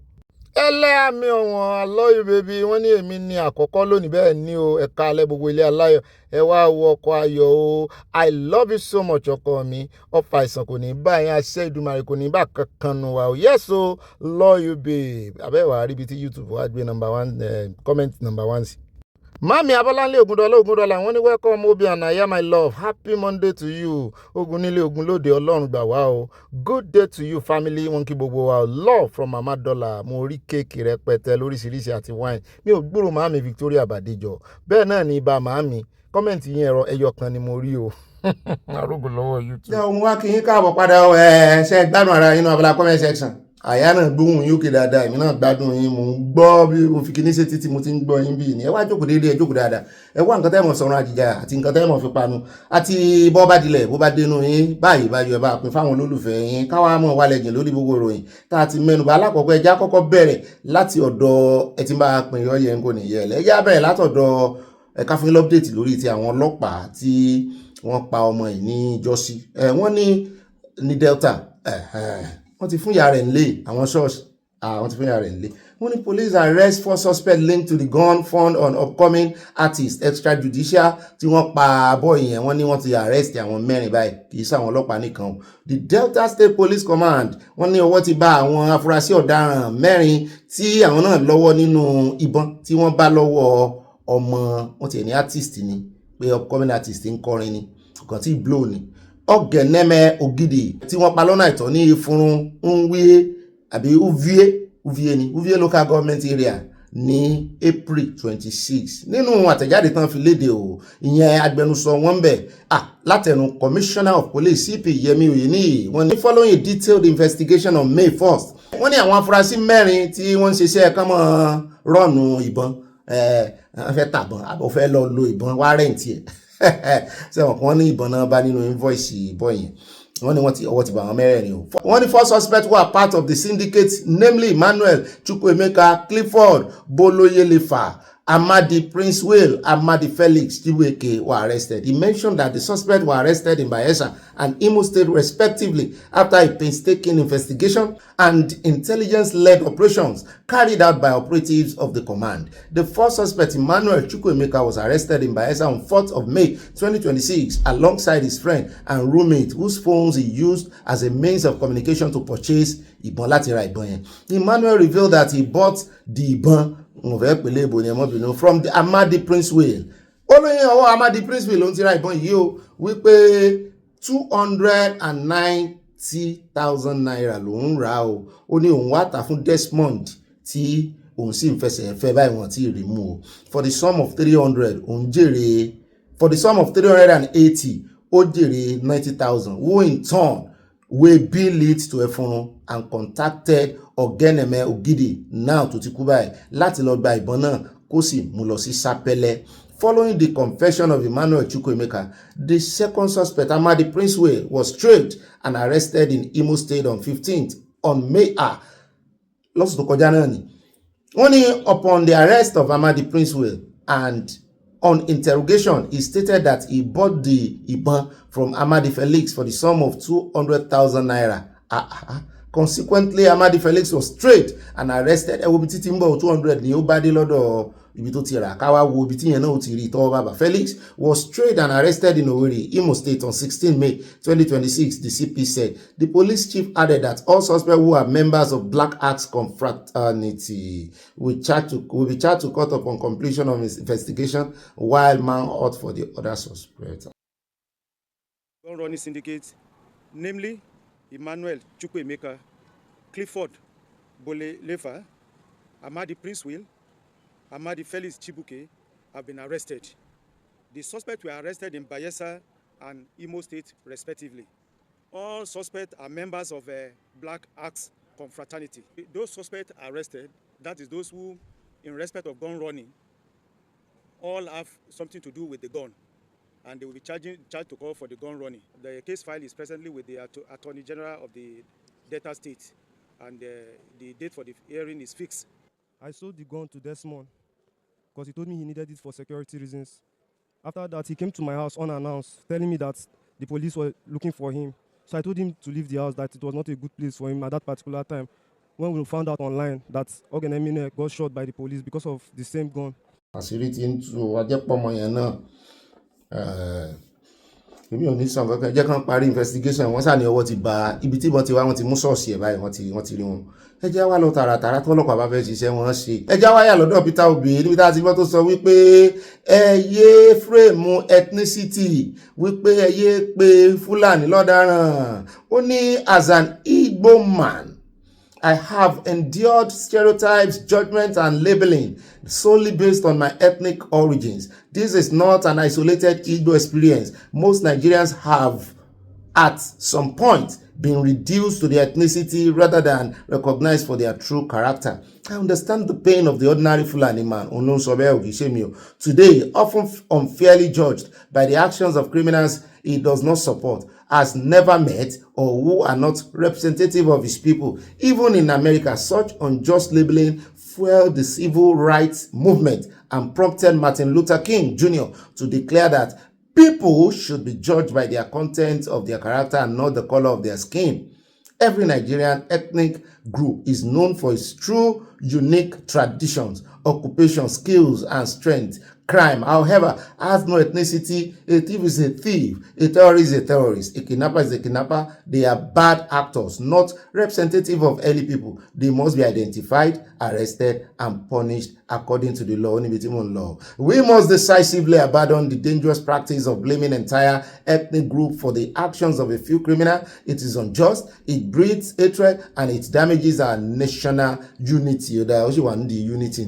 Let us proudly celebrate our diverse cultures, talent, and contributions rather than falling prey to stereotypes and prejudices that politicians and divisive interests exploit for their gain. A new Nigeria must emerge, one where no citizen is condemned because of tribe, religion, or birthplace. We can cherish our cultural roots while standing united by justice, mutual respect, and hope for a better future. We are capable of this. Ọ̀rọ̀ lẹ́nu Obi gẹ́gẹ́ bí politician mo wá wùsàkún ọ̀rọ̀ ìmọ̀ ní látìgbà tí wọ́n ti ń judge Nàìjíríà by their colour.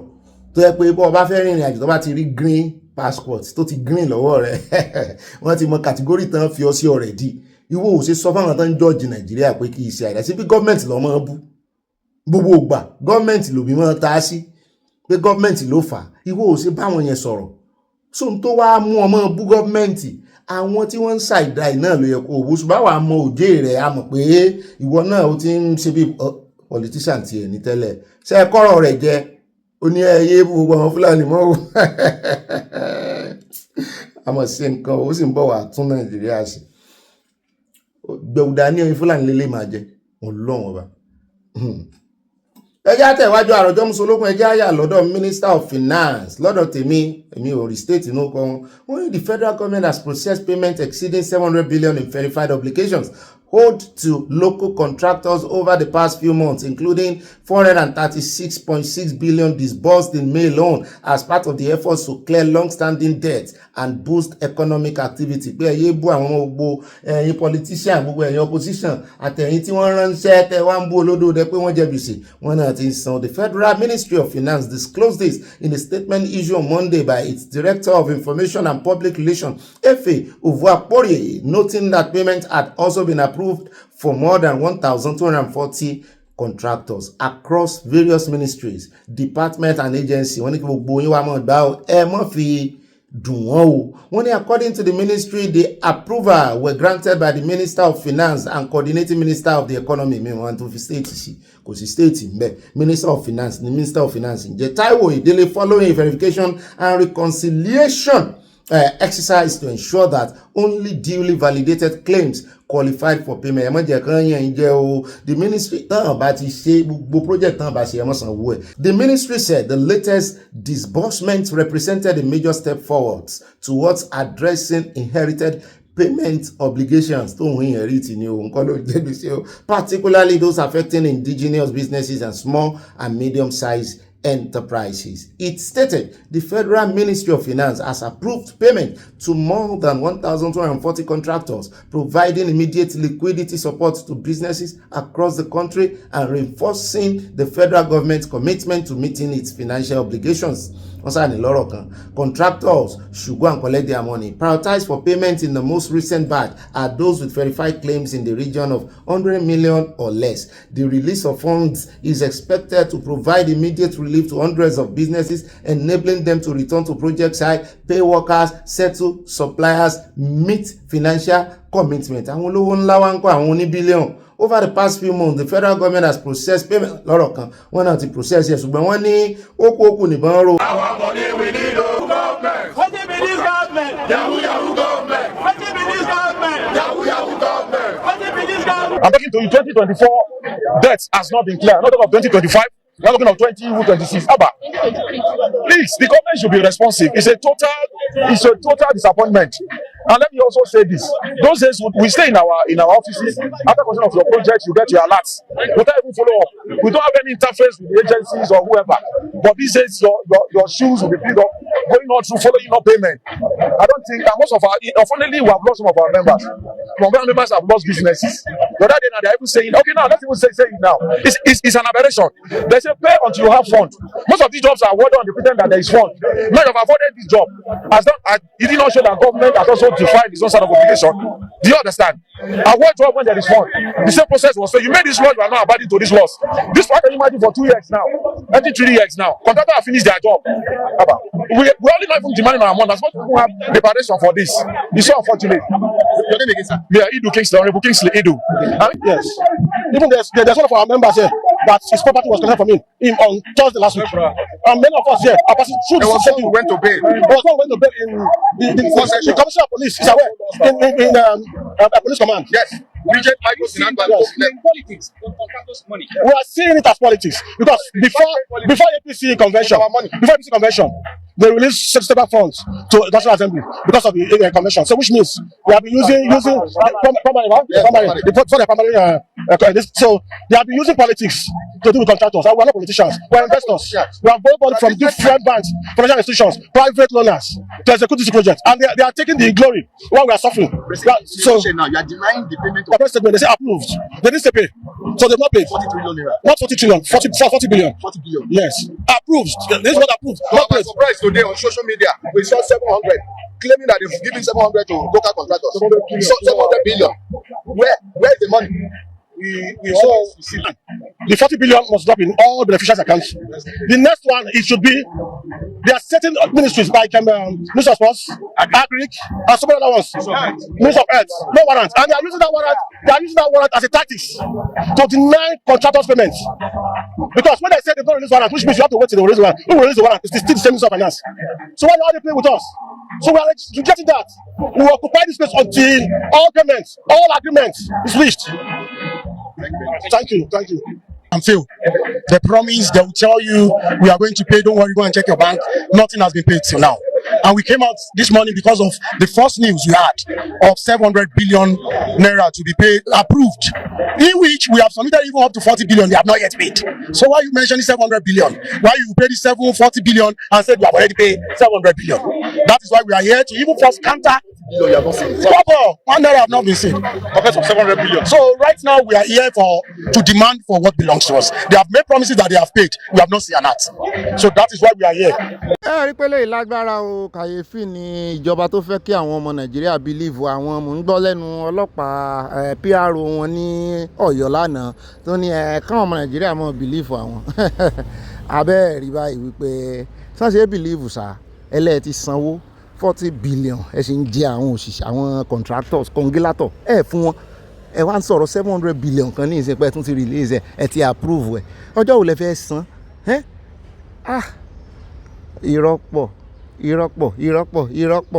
wọ́n ní ká mú ti báwọn ṣe slash impressed ẹmọ impressed tán máa leave tán máa fún wọn ní every month ní àbí every week ẹjẹ agbọ́ lẹ́nu wọn ní wọ́n ti sọ di 700,000 wọn ní 700,000 wà ní mínísítà fẹ́ mọ́ fi ṣe gbogbo kòkàrí àlùwàlà ní ministry yẹn sí ó tó wọn àwọn ministry kan fẹ́ o wọ́n ní kí n mọ́ gbẹ̀rù sí tí ó kàn mí o wọ́n ní the federal government has introduced fresh measures aimed at strengthening financial discipline across ministries order for department and agency by placing new limits on reimbursement interest and tightening oversight of public funds. The new directives are contained in the 2026 Annual General Interest Warrant signed by the Minister of Finance and Coordinating Minister of the Economy, Taiwo Oyedele, and conveyed through a Federal Treasury Circular issued by Office of the Accountant General of the Federation. The circular dated June 3rd, 2026 and signed by the Accountant General of the Federation, Shamsuddin Ogunjimi, authorities accounting officers across the three arms of government to approve funds to eligible interest holders,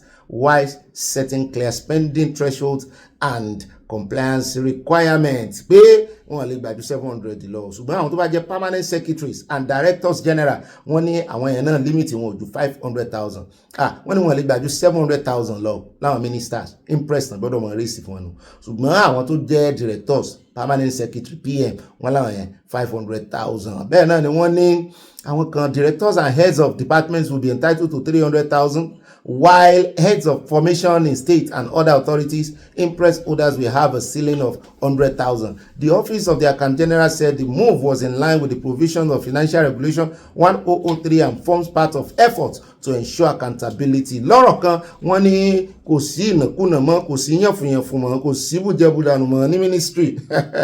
Sì mọ́ owó bá rí rẹ̀ sì tàn pín kiri ẹ̀ mọ́ dúpẹ́ o pé owó àwọn ṣe yànfùyànfù kò sí yẹn mọ́ mo ní kánjọ́ kan bá wa gbèdé ilé ìgbìmọ̀ asòfin náà kan dá wọn lọ́wọ́ kọ́ àwọn náà máa ń gba impressed ó dẹ̀ já tẹ̀wájú àròjọ musolókun kò kàn wá àwọn ministry ló kàn ṣùgbọ́n yóò rànlẹ̀ déta o ẹjá wá dé ọ̀dọ̀ àwọn ọlọ́pàá pàápàá jùlọ kọ̀máǹdì wọn lẹ́kọ̀ọ́ ní mọ́tà ti sọ wípé gbogbo àwọn tí wọ́n ń dúnkù lájà tán pín ìròyìn ìbẹ̀rù kiri wọ́n ní ẹ má dán lóhùn no credible threat wọ́n ní kò sí ìbẹ̀rù wọ́n ní kò séwu lóko ló ń gẹ́ o ló ń gẹ́ gan fúnra rẹ̀ wọ́n ní ewu ni police dismiss school attacks fears in Lagos wọ́n ní ìròyìn tó ń ká àwọn létí allegedly tí àwọn kan ń pèsè sí school claiming that bandit plan to attack wọ́n ní káwọn school rè sọ́ra wọn o kò sí ní tó jẹ́ bẹ́ẹ̀ ọkàn mọ̀ dẹ́rù bá wọn àwọn ọmọ ìyá àti ìyá ẹ̀rù ti wà lára ọmọ ìtẹ́lẹ̀ o wọ́n ní kò sẹ́ni tó lè abduct anybody.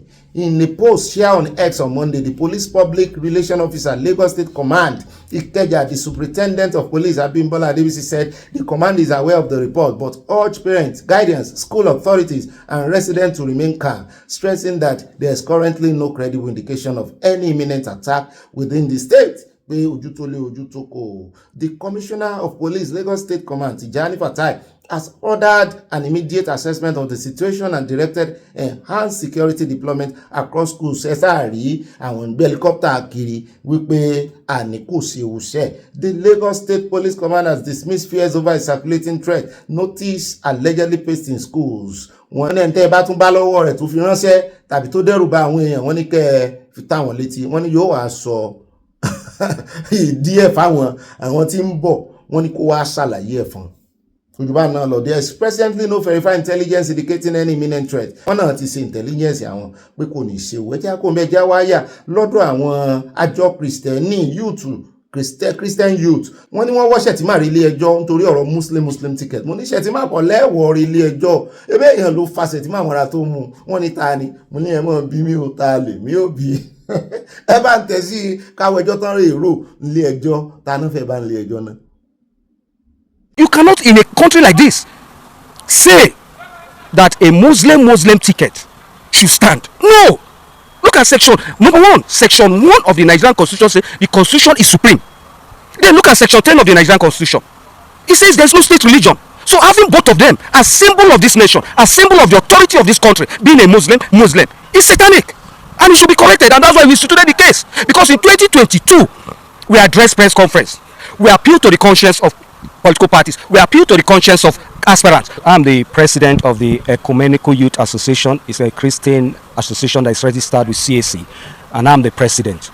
And we are here at the Federal High Court. We filed a case against the federal government, specifically the president or office of the president, office of the Attorney General of the Federation, and the INEC, the Independent National Electoral Commission. Those are the three offices or establishment or institution we filed court case against. Yes. Okay, so tell us the importance of this case and how it will impact Nigeria.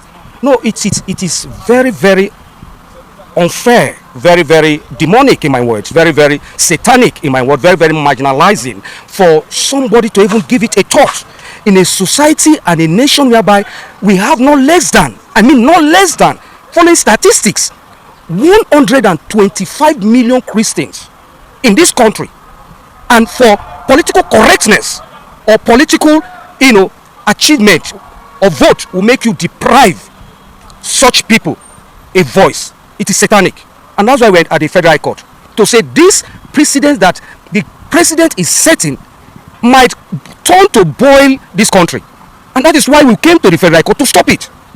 You cannot deprive me, you cannot marginalize me. Under what guise? Call it politics. You cannot do that. And that's why we instituted the case to draw the president's attention that don't offend these people. We are peaceful, but you push a people to the wall, they will react. It's natural. It's not a threat. It's a reality. And even the president, every reasonable person knows that. They fail to listen. And that's why this time, as peace-loving people, we said no. We should approach the court. And we instituted the case in the court. We've had the first hearing on, May 25th, where our Lord Justices said she has adjourned the case to 21st of September. We are wondering, now why 21st? Because in our processes, we filed affidavit of urgency, considering INEC timetable. We filed that. But even at that, we discovered that, our Lord Justices adjourned the case to 21st of September. We are worried because we don't want this case to be an academic case. It's one of the most sensitive cases in this country that the Federal Court must take seriously, the presidency must take seriously, and everywhere meaning Nigeria must take seriously. We believe in one nation. We believe in peace, but not at the expense of our rights, not at the expense of we being subjugated, marginalized, and minimized. We will not accept that. Enough is enough. It's a wrong, dangerous precedence that will boil this country that is APC setting, that the president is setting. And that's why we are calling on them that office of the vice president is meant for a Christian and a northern Christian. That is all we are asking from the federal president and from the APC-led government. That is all we are asking. And if they love this nation as they claim, if they love peace in this nation as they claim, if they want this a nation, united Nigeria, then they shouldn't wait for us to have gotten to this point of instituting a case demanding that office. We are not against any individual. I'm telling you, I have good Muslim friends, and they have said that they will never. Christians are tolerant, and why would the government or politicians abuse our tolerance? This is an abuse of the tolerance of Christians in this country. And we said no at this point. We are calling on the president to nominate a northern Christian. That is the only grounds with which we are going to listen to anybody. No other way. We have seen they are carrying propaganda. If the president pick a northern Christian, he's going to lose or whatever. We have shown magnanimity, and our magnanimity, we have lost the elasticity of our magnanimity has ended. We have exhausted it, and that's why we are approaching the court. I want to advise them because we are running out of patience. We are running as Christians of this country. We are running out of patience because our sensibility have been so insulted. Not once, severally, and we will not take it again. We want to sound that warning. We have not decided to campaign until we get our judgment, and they fail to abide by it, or they fail to correct the injustice that is being done to Christians in this country. At that point, we know what action to take. But we are calling. We are peaceful. We are demanding, and that's why we approach the court. We have not started taking other means. We approach the court to demand for what is ours. We are not begging. It's a demand.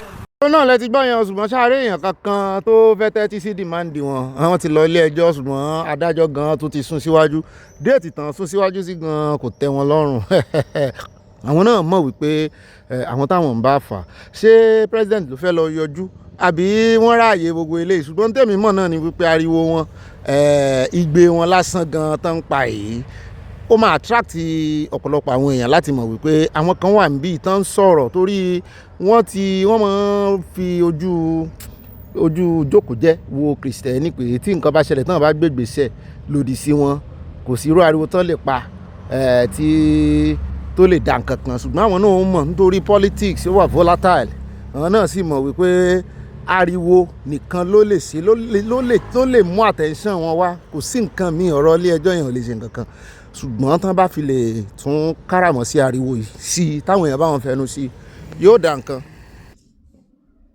ó dá àwọn ẹja pọ̀ ń bẹ́ẹ̀ ẹja wáyà lọ́dọ̀ Ọ̀gbẹ́ni Okonkwo níbi tó ti ganu sí máìkì wípé Tinubu doesn't want state police until after election pé kò sí lọ́kàn rẹ̀ kò sí lọ́kàn àyà rẹ̀ gbogbo tí ń rò lọ́wọ́ nísìn bí ó ṣe padà lórí oyè ní kò sọ̀rọ̀ state police kò sówó tó fẹ́ ná sórí rẹ̀ nísìn gbogbo owó campaign ní bàbá ń rò náà ń kakuléètì pé sẹ́fóònù lọ́rọ̀ sọ mo ní ẹ bá ń fún lọ́rọ̀ sọ káwò bóyá òun ṣẹ̀tánú ni àbò serious.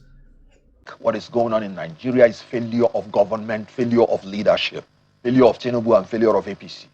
We all know that constitutionally the primary duty of any government is security and welfare of the people, Section 14(2)(b) of the Constitution. And if you fail in security, you have failed in all. This is very clear. And thank God we have a candidate now that has emerged. And even in his acceptance speech, he made it very clear that in security, you have to first and foremost embark on massive new recruitments. Then you train those people. That's what Atiku Abubakar said in his acceptance speech. You train them for the asymmetric war that we have now seen. The guerrilla warfare that people come, steal people in the city, take them to the forest, and begin to ask for ransom. Then after training, you provide modern and adequate security, adequate equipment. They have to be modern, they have to be adequate. Can you imagine? They are still giving hunters then gun to face people with AK-47, AK-49 in the forest to go and fight them. What a shame. And after providing the equipment, you provide welfare for the security agencies. And after that, you provide effective leadership and proper coordination amongst all the security agencies. We ought to battle these people from the air, from the land, from the sea, from everywhere. Because they are now constituting themselves an insurgent group. And if they have a link across themselves, that is how they can take out a government and establish government of barbarians. What prevents every state from having an helicopter that will be spying on these people, having a drone that will be spying on these people, and they will spy on them from the air, then deploy special forces each time they locate them in the forest. The special forces will take out these terrorists and bandits and kidnappers and rescue the people involved. That is what Atiku Abubakar is going to do. That's what he promised in acceptance speech. He did it before as vice president with Obasanjo. We experienced the greatest security from 1999 to 2007, and he will do it again. Tinubu has failed. What about the issue of state police?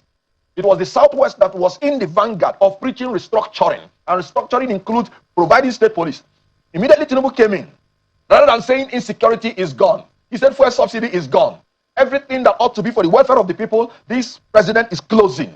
Whatever that is supposed to be for the security of the people, he is distancing himself. Give people state police. It will not take you a month to get the amendment, and every state will be responsible for its security. In America, we do know. You have state police, you have federal police, you have community police, you have university police. Even when you're riding on the road and you exceed your kilometer, a dispatch rider, policeman will ride in front of you, step down and look at Nigeria. But it's a shame that this government is playing politics with the lives of Nigerians. What has the duty of Inspector General of Police to do with state police? They are just trying to use this to buy time because they don't want to do it. When you want state police, you amend section 214 of the Constitution that said you should have only one police. No, that's the sense you get. The sense you get is that the duty of the IG police to amend the Constitution? Yes. Tinubu does not want state police until after the election, so that he will use federal police to intimidate and manipulate the opposition people so that there won't be any resistance when they want to rig elections. So you think that is what is behind all of this? Sure. Can't you see? This inspector of police came. Committee. What has come out of the committee? How many months now? I saw Femi Gbajabiamila in one corner. talking committee with the Inspector of Police. Let me tell you the process of state police. The National Assembly will amend Section 214 and give power. And I would support that they should give the power to the National Assembly to make laws for the state police, not every state, so that we will still have one gun. And when they amend it, they will make the consequential amendment in the Police Act to accommodate state police. And after that, the president will sign it into law, and it will become the law of Nigeria. IG of police has no business in politics. His own business is to implement the executive orders from the president and implement the laws that is from the National Assembly. They should stop playing politics with the lives of Nigeria. It is sad enough that people are dying, and it is terrible that President Tinubu is playing politics with it. IG of police has no business in the process that will give us state police. That is pure politics. ṣùgbọ́n nígbà tí a fi gbọ́rọ̀ lẹ́nu àwọn ọmọlẹ́gbẹ̀mọ aṣòfin wọ́n ní ẹjọ́ wẹ́wẹ́ ní Mr. Okoko nírò wọ́n ní gbèsè ní kó béèrè wípé action làwọn nídìí, àwọn sì ti tẹnu ìgbín àwọn ti tẹnu mọ́gi, ó sì di dandan kó gùn lórí ọ̀rọ̀ state police pé ó kàn fẹ́ mọ́ wá ìfàsẹ́yìn ni pé kó ọmọ Nàìjíríà mọ́ gbọ́ gbogbo atótónu àti awuyewuye rẹ̀ wípé kò sọ̀rọ̀ ńbẹ̀. ẹ jẹ́ àgbẹ̀ ibi tí ọ̀rọ̀ dádé dúró lórí ọ̀rọ̀ state police. There have been a series of meetings with the Office of the Attorney General, the Chief of Staff to the President, the Inspector General of Police, and other stakeholders. Very serious meetings in the last 1 week. It's probably going to be the most important, the most topical and most crucial issue we'll be dealing with as a parliament this week.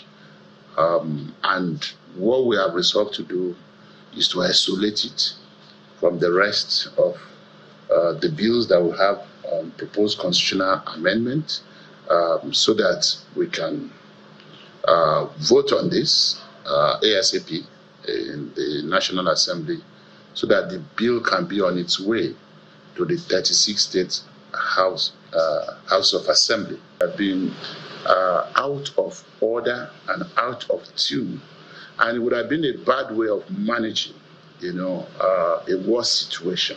kò wá mọ níbẹ̀ nìkan lórí ọ̀rọ̀ tó ń jà rìnrìn nílé ìgbìmọ̀ asòfin wípé ẹ fẹ́ ná owó ribiribi lórí mọ́tò kí ló dé ẹ wá gbà wá wí o wọ́n ní kì í sáà nìkan làwọn ò kọ̀ ra mọ́tò wọ́n náà mínísítà lábẹ́ ìṣèjọba Ààrẹ Olódòdẹ náà wọ́n ń lo mọ́tò tó wù wọ́n kí ló dé táwọn ò ní gẹ̀ẹ́sì ọ̀la. They are official cars. Honorable ministers have fleets of cars, So for me, and again, what's happening to the to the parliament in Nigeria is not a strange peculiarity of Nigeria. Again, to make matters worse here, we have not told the public this is how much we earn, and hopefully this will be part of the issues that will be addressed going forward.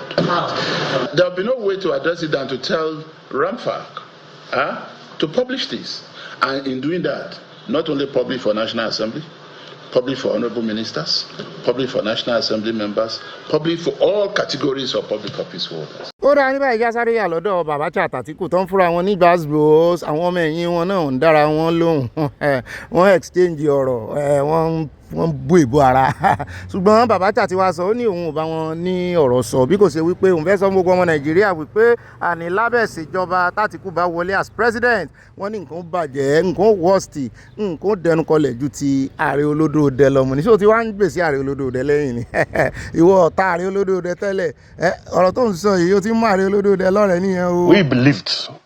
Definitely we believed our own as leaders of the party was to create a level playing field for everybody. Now, as we're beginning to move on, the consensus within the party was we might be able to get a consensus. We had studies, all manner of studies that indicated the strengths and weaknesses of the people that were intending to be presidential candidates on our platform. We had that. And majority of those studies will tell you, for example, that yes, Atiku has name recognition, but it does not translate into votes. That 1, 2, 3 that I've seen, that I have them on my phone. When you have time, you get to see it. Independent studies and so on. But all we needed was to create a level playing field, not about who would win. Now, I tell you, somebody like Rotimi Amechi was very confident, extremely confident that if we are going to go to primary elections, he would win. Everybody around him was extremely confident that Amechi would win. And as for me, somebody like me that has been in this process for years too, I was watching the indices to see where his confidence was coming from. And you could see among all the three candidates, he was the one that was moving around, that was working hard to see that he got the ticket. And every now and then, to validate what he was saying, we would ask our people on the ground. This Amechi, do you know him? Yes, Amechi was here yesterday. He spoke to this man, he spoke to that one, spoke to them. He was there. So he was confident he was going to win it. Then we have Atiku Abubakar, who was, that time we used to wonder, how is he going to, what is he going to do to win the primaries? Because he was practically not doing much. He wasn't talking, he wasn't campaigning, he was going anywhere. So we're wondering, how was he going to do it? And we're watching out how it was going to be done. And Hayati didn't come in very late, like he just came in towards the tail end of the process. Suddenly he was there in our party, he was attending meetings, he was that, he was that. So that's how we rated them. But of course, it's not for us to judge. Every one of them had confidence that he was going to win, and as party leaders were satisfied that. But you see, the chairman had one phobia about primaries. He was a very experienced man too, longer in the politics than us. He would say, you cannot guarantee primaries because he will be here in Abuja and he cannot guarantee what is happening in Gembu or what is happening in Lela, in Sokoto. Because he cannot guarantee, because first of all, there was this realization that ADC didn't have the capacity to organize direct primaries. It was a mini national election. Difference between the logistics for that election and the logistics for INEC is that INEC goes to the polling units, whereas that of political parties stops at the wards. But even then, I think 8,804 wards were highly unlikely to get the finances to do it, highly unlikely to have the manpower to go supervise. We are not in a position to get the police, the military, the DSS to supervise to make sure the system is safe, the system is secure.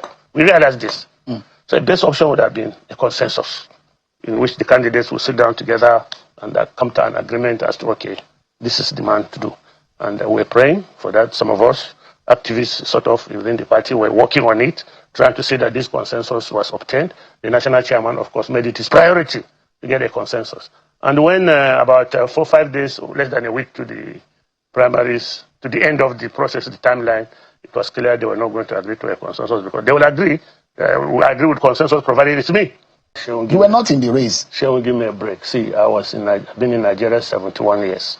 I know what Nigeria used to be. I know what Nigeria now is. And I know what Nigeria ought to be. So I'm a bereaved. I'm a bereaved from where I come from. Northern Adamawa, home local government. At one time, for almost 2 months, I could not access my village because Boko Haram had overrun it. I know the consequence.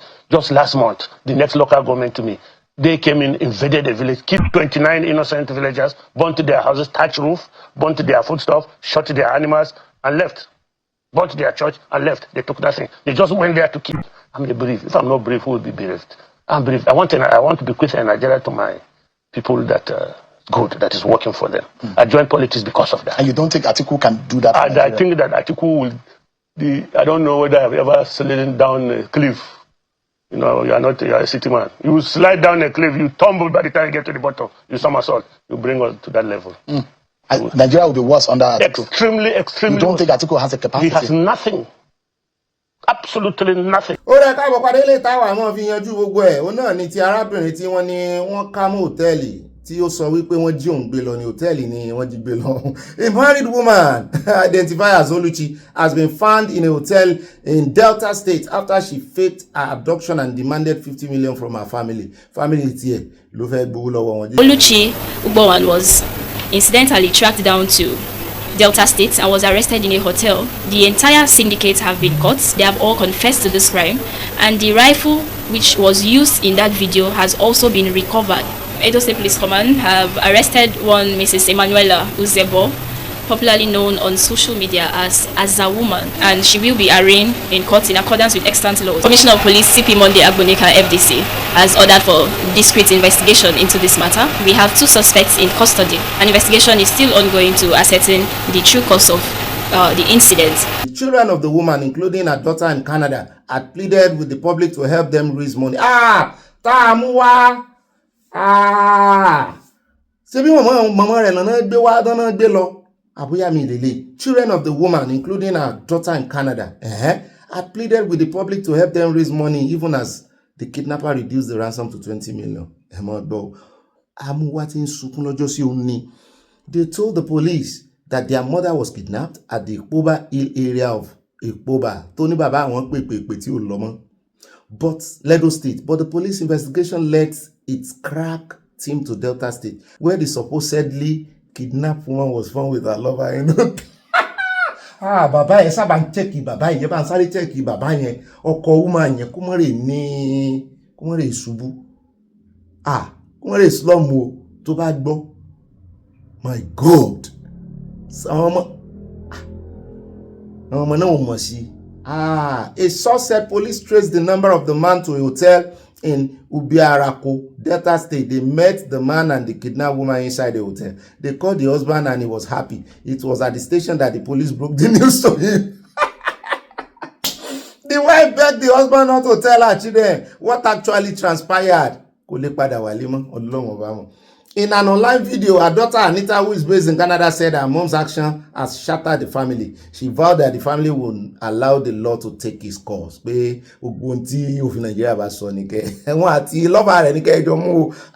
to her, my mom has been released. My mom is involved in his kidnapping case. I only did what I did to save my mom. The family is in shock. This is not right.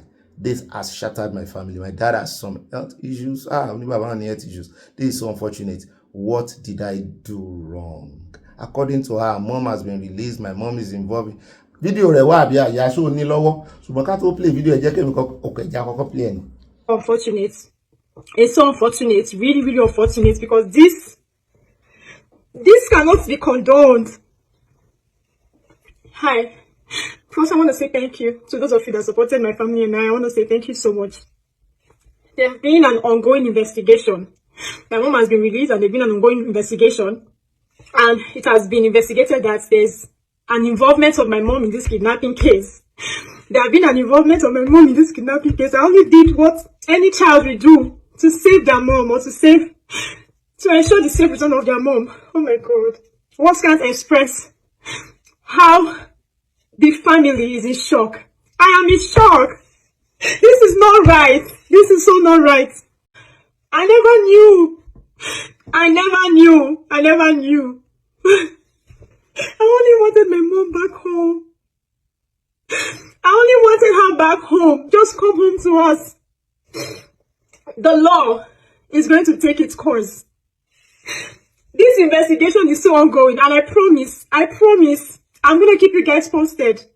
For those of you that came to support us, I'm so sorry this is happening. I'm sorry. I only did what any daughter would do. Putting my face, my image out there. My family is shattered. Everyone is my family. Oh my God. This has shattered my full family. My full family is in shock. We have been shattered. My dad has some health issues and I don't even know how he's going to go through this. This is so unfortunate. It is so unfortunate because what did I do wrong? By putting my face out there. My reputation.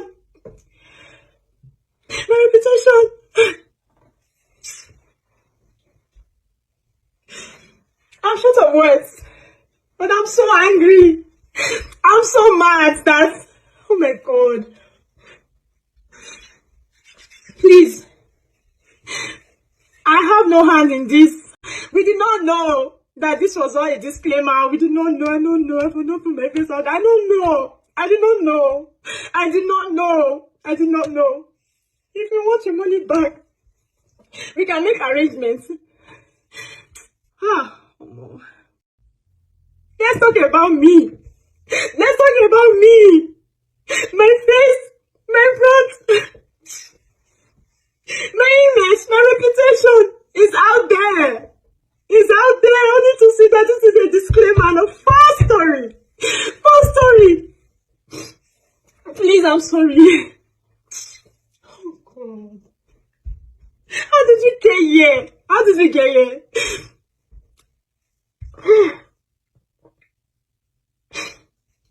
I don't know how we got here. I don't. My siblings, everyone, we did not know. We did not know the correct situation. We did not know. Everybody put heads together to ensure. ẹ jẹ́ wọn aṣàtúntò lé lórí ẹ káàbọ̀ padà ẹ rí pé nǹkan yẹn Nàìjíríà èèyàn sì bá àlè lọ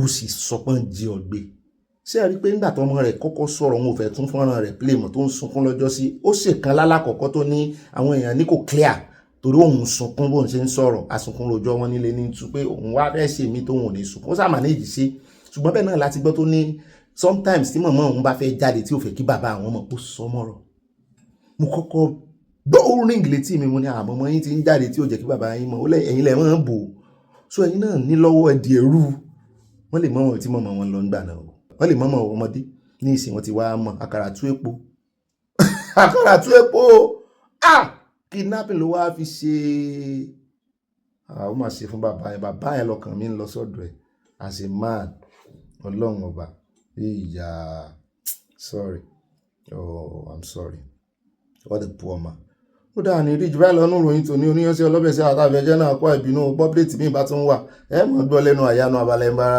God bless you ẹ bá pín wá nínú yín I love you all bye for now.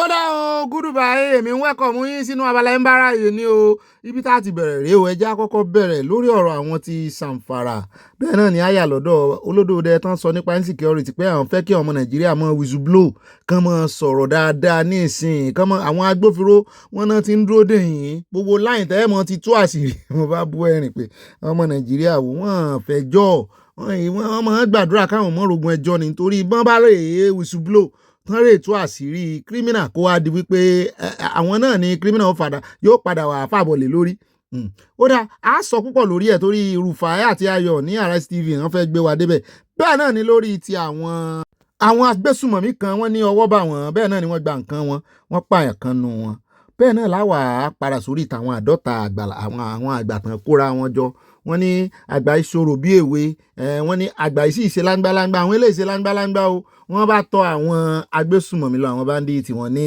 wọ́n fẹ́ bọ́n make peace wọ́n ti jọ mú ọjọ́ pàdé o wọ́n jọ mọ̀ ní o ìpè àlàáfíà náà fẹ́ lọ mú o wípé bàbá ṣe ń dáko iye tí ọmọ jẹ́ ti yín rèé o ní fojú wa gbolẹ̀ o bàbá ti ń gba bí ìkọjá ẹ̀ ní kó wa mọ́ àwọn tẹ́ bá ń kó o wọ́n nígbà tán débẹ̀ náà bá fi ṣẹ́kẹ́ṣẹkẹ̀ sí wọn lọ́wọ́ lẹ́sẹ̀ pé níbi rè mọ́ o ibi tẹ́ mọ̀ gbére ẹ ti di ẹrú àwọn o àwọn mú yín lẹ́rú sínú o fúnra yín lẹ́tọ́wọ́ ara yín bọ́ sọ̀lọ̀ àwọn invite yẹn náà ń bọ̀ ẹ ṣe gọ̀ báyìí náà tẹnutẹnu wọn nígbà tí ẹ̀bẹ̀ wá pọ̀ nílé ẹlẹ́bẹ̀ wọ́n bá tú 11 lẹ́nu wọn pé 39 yòókù kan wà làkàtà àwọn ẹ̀kọ́ rè wá 24 million naira wà náà kàn tó mọ táwọn ó sọ wípé pàápàá jùlọ ohun tó dùn àwọn jù náà ni wẹ́pọ̀nù àwọn méjì pé wẹ́pọ̀ yẹn dùn àwọn gan pé torí tí náà ọmọléeṣẹ́ ológun ni wọ́n ṣe rí gbà lọ́wọ́ àwọn pẹ́yìn lẹ gbàbọ̀dé fún wọn pẹ́yìn náà làwọn ò fojú yín wìn náà ẹ wá ń bọ̀ ẹ kẹsẹ̀ lẹ̀sẹ̀ hàn tán ìwá ni ọjọ́ gẹ̀dẹ̀ sọ́bọ̀ yín ni wọ́n láwọn 39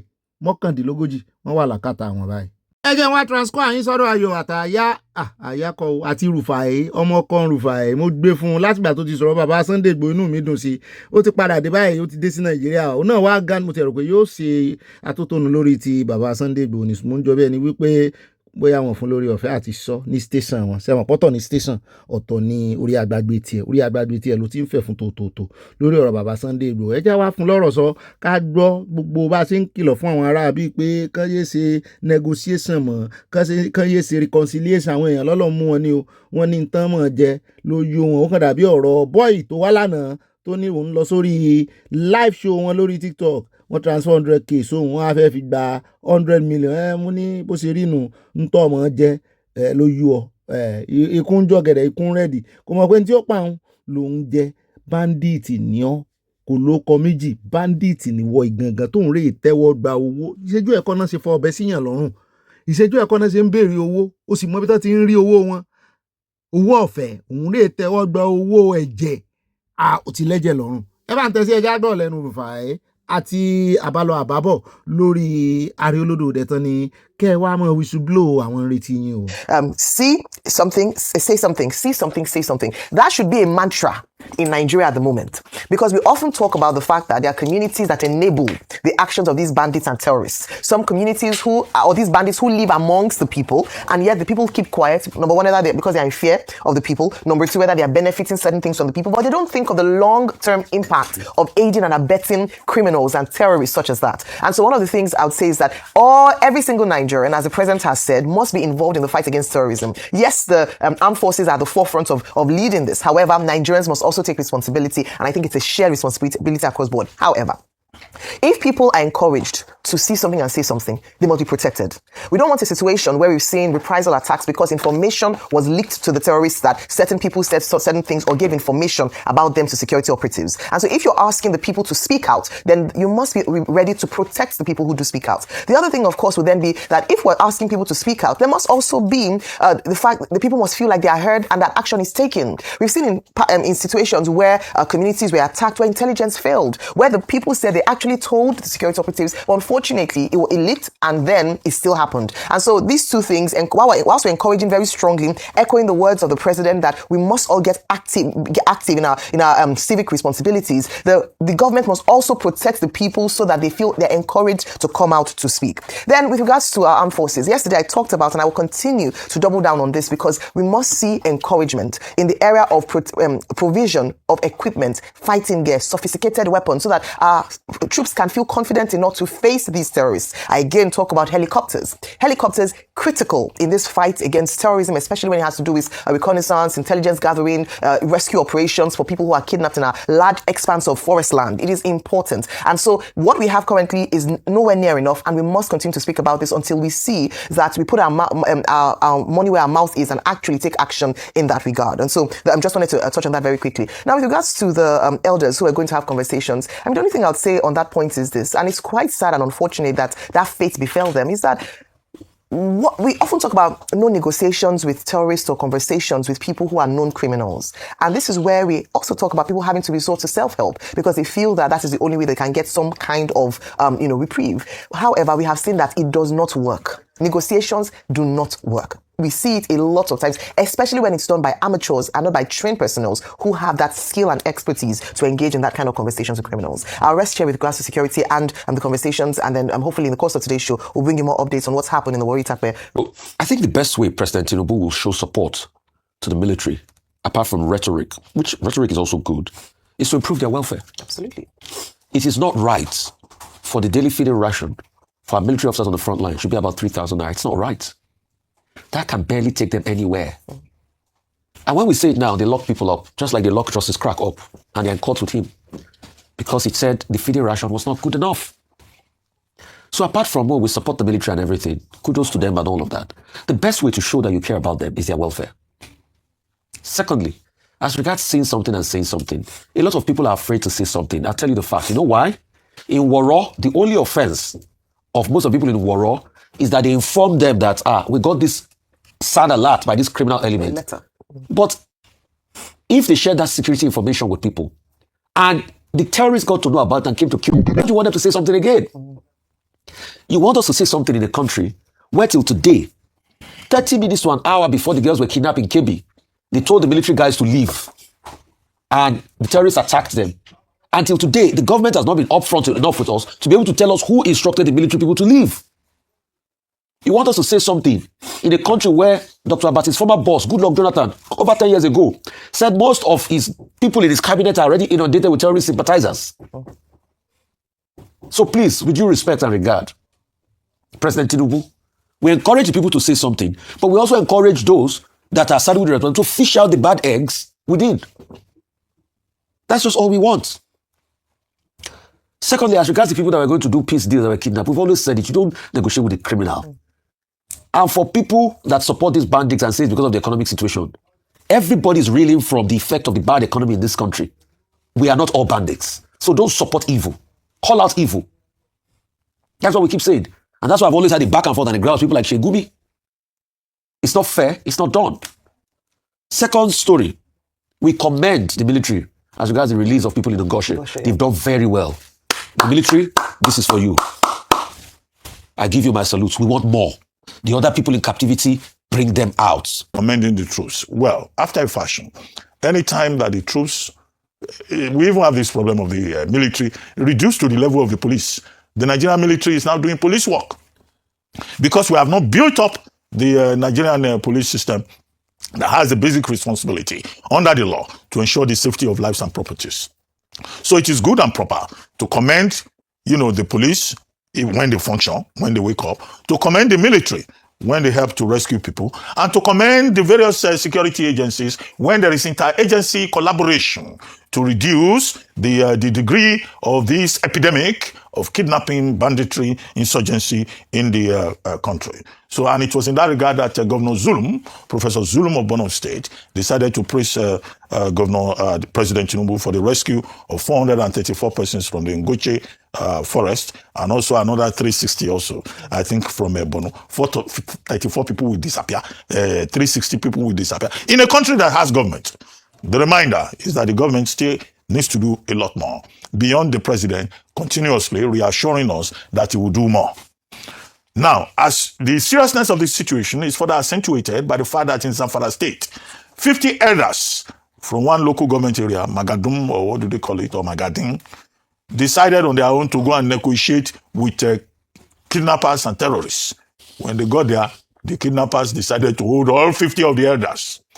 But have you heard what the local government chairman of the Maradum local government said? He said nobody sent them, that he did not check with the local government, and that in any case, the state government of the governor of Zamfara State, Dawud Lawal, does not believe in negotiating with terrorists. Now there are 39 more of those out of the 50 that are still in captivity. So these terrorists, they have no respect for elders. They have no respect for anybody. But coincidentally, today, Senate leader, Senator Ogbeni Bamidele, says the Senate of the Federal Republic of Nigeria, indeed the National Assembly, will begin the process of amending the 1999 Constitution to create state police. By March 2026, all the governors had said, we want state police. ó náà lẹ ti gbọ́ wọ́n fi sọ́tún fi sósì wọ́n dà síwájú dà sẹ́yìn lórí ọ̀rọ̀ insecurity náà ni ẹ jẹ́ wáyà lọ́dọ̀ bàbá yìí àwọn náà ti gbà kan jẹ́ ọmọléṣẹ́ ológun rí wọn àmọ́ bóyá orí ogun ó dà pé ọmọ ológun orí òfurufú làwọn náà wá ń sọ̀rọ̀ nípa CCTV wípé intelligence ẹ̀ pọ̀ CCTV pé bí ìgbà tó jẹ́ pé èèyàn ń wọ̀ ọ̀kan kẹ́ni tó fẹ́ wá mú èèyàn tó dé ni bó yẹ kí CCTV ti sùn lọ rẹpẹtẹ pé bẹ́ẹ̀ nẹ̀ yẹn lásán pé torí àwọn ọmọ kan àwọn Nàìjíríà ọmọ west excuse ni iná ń kọ́ kò sí electricity ọwọ́ yín ni bẹ̀rẹ̀ ti gbaná kò wá sí capital wọn tí ò ní CCTV rand ó kéré jù capital wọn ẹ wá wo Nàìjíríà mo rí tán ṣe kan sọ́nà lẹ́kọ̀ọ́ ńgbà náà ti traffic mo mọ̀ pò múlẹ̀ ní ìsìn tí gbogbo ẹ ti lé dandan mo rò pé wọ́n ṣe oní ti security náà báyìí ó ní kan tán ṣe sọ́nà tipa níbi tipa Kétu yẹn ńgbà kan ó tóbi ó ru ẹrù sórí báyìí bí erin mi mo rò pé ó ṣiṣẹ́ ẹ̀yin ará Èkó só ṣiṣẹ́ n tó mú bẹ̀nẹ̀ mọ́ lò ó tí iná tán sì ń rí náà lọ́dọ̀ yín náà ti wá gbaná ẹ̀yin náà láti ní. There is so much that the states can do. Is it not embarrassing that during the Plateau incident, it will take a president to come and provide 5,000 CCTV camera? Do you need a philosopher? Do you need a prophet to tell anybody, a governor, somebody that calls himself governor, that you need a simple CCTV? If you can't do the high-tech surveillance systems, put CCTV around your street, around the environs, it can help you do the job.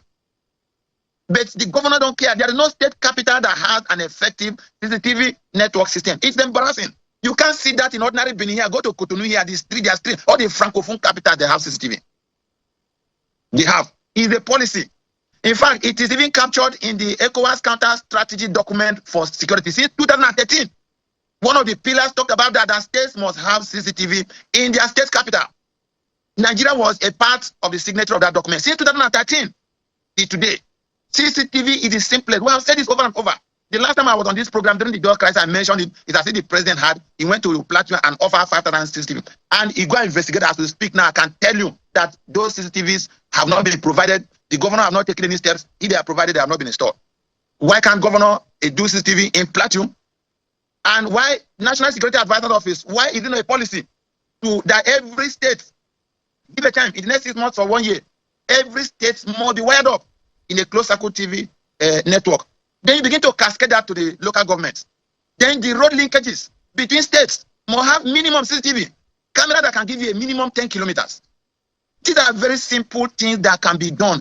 And once you can see, that's why if you go to a space, they will tell you there are maybe banks or companies. They will warn you that you are under CCTV. And that's why people don't steal. Where you know there's CCTV, don't steal. Because you know that your chances of committing those crimes and getting away is very, very remote. All right. When people know that if they do kidnapping, before they get to their location, you have arrested them. Yeah. It will be reduced. And I can tell you that most of the successes we have witnessed in these rescue operations and ó dá ilé láfikáde gbogbo rẹ̀ ńlẹ́ o ìkan lára àwọn ọ̀gá DSS rẹ̀ nígbà kan nígbà tán sì ń jẹ́ SSS tó dà pé láyé Abacha lọ̀gá ńgbà náà ara àwọn directors wọn náà wọ́n á fẹ́ já wa sí wípé oríṣiríṣi nǹkan làwọn ń gbọ́ nípa kó Abacha táwọn ọmọ Nàìjíríà ń sọ pé àwọn tó súnmọ́ kan náà jáde bámà yìí Mustapha nkankan náà jáde nígbà náà tán ní Apple ló jẹ́ àwọn Indian àwọn aṣẹ́wó Indian kan náà kó wá wípé rọ ni ò pé Nàìjíríà ló ti fẹ́ tẹ̀gbọ́ntàbúrò mo lábàṣà bẹ́ẹ̀ ni wọ́n ló ń bá tẹ̀gbọ́ntàbúrò sùn wọn náà àwọn méjèèjì ló wà lọ́dọ̀ rẹ̀ lọ́jọ́ kan lẹ́yìn ọjọ́ náà ìkan kò ń bẹ̀ tán ló kọ àbúrò ló gbẹ̀yìn ń bẹ̀ wọ́n wá fẹ̀sùn kàn pé ẹnu àbúrò náà ti gbọ́ gbogbo àṣírí pé Abacha ò jẹ́ àpù wọ́n ní kì í sì ṣe àwọn olóṣó nǹkan kan ló pa kí ló wá pa Abacha wọ́n ló wà ní òwe àwọn ẹ̀jẹ̀ àgbọ̀ lẹ́nu wọn. A lot of the reason I brought out all kinds of stories by different people, including Al Mustafa, is because they were not aware. They don't know the story, or they were looking at the periphery where they felt this might have caused the death or stuff like that. I know that Mustafa is not a doctor to say that Arafat's bodyguard shook the president and that was what killed him. He's not a doctor. He doesn't know what killed the guy. So if he didn't die of India prostitutes or Apple, how did he really die? Well, the thing is that when you read the book, you are going to see it there. They spelled out. But generally, I can tell you this: the girl who was with him when he died, I interrogated her here in Lagos. It was his girlfriend, or the his girlfriend's sister. Okay, so I saw that and I was a little bit confused that Abacha had a girlfriend with an Igbo name. The name is withheld in this book. Yes. Arrived at Asura Guest House from Lincoln Hilton Hotel with a younger sister. Yes. So she left and the younger sister stayed back. Yes. And then was taken with the younger sister. And after a short while, the girlfriend returned to the hotel, leaving the pharmacist alone with the head of state. Yeah. So when you spoke to her, what did she say? The first thing she told me was that she didn't kill him. I sent my guys to go and bring her. Because Abuja called me. I was not aware. Abuja called me and told me that our headquarters, that go to this address, there is a girl there, arrest her, bring her to the office, interrogate her, and then bring her to Abuja immediately. And I sent my guys to go there, and they arrested her and brought her. When she came into my office, the first thing she said, I did not kill him. But she knew he was dead before he left. She found out that he was dead. She found out. He was not dead before she was in that room with him. Yeah. But later she discovered that I believe strongly that it must be a heart attack. Did you believe her? I have to believe her because she doesn't have any reason to lie to me. And I didn't give her the situation to be scared or not to be because, her account is the true eyewitness account of what actually happened. Nobody was with them, so I believe her. So Abacha was sleeping with two sisters. That's the interesting part. That's how you want to put it. No, but that's what you wrote in this book. This is not how I put it. This is what you said on page 250 and 251 of your book. You've spent 35 years in intelligence. You've studied insurgents, terrorists, kidnappers, politicians, state institutions. When intelligence officers look at Nigeria's security challenges today, are they seeing a failure of security agencies? Why do you think they are reporting to government all the time? They feel that we're going off on a tangent and something has to be done, and that's the advice they give to government. But like I told you earlier, I think the political system is more important, to them than that. I have mentioned it in many fora. I think the government should put a halt to political campaigns, face the terrorists with everything they have, and clear them out.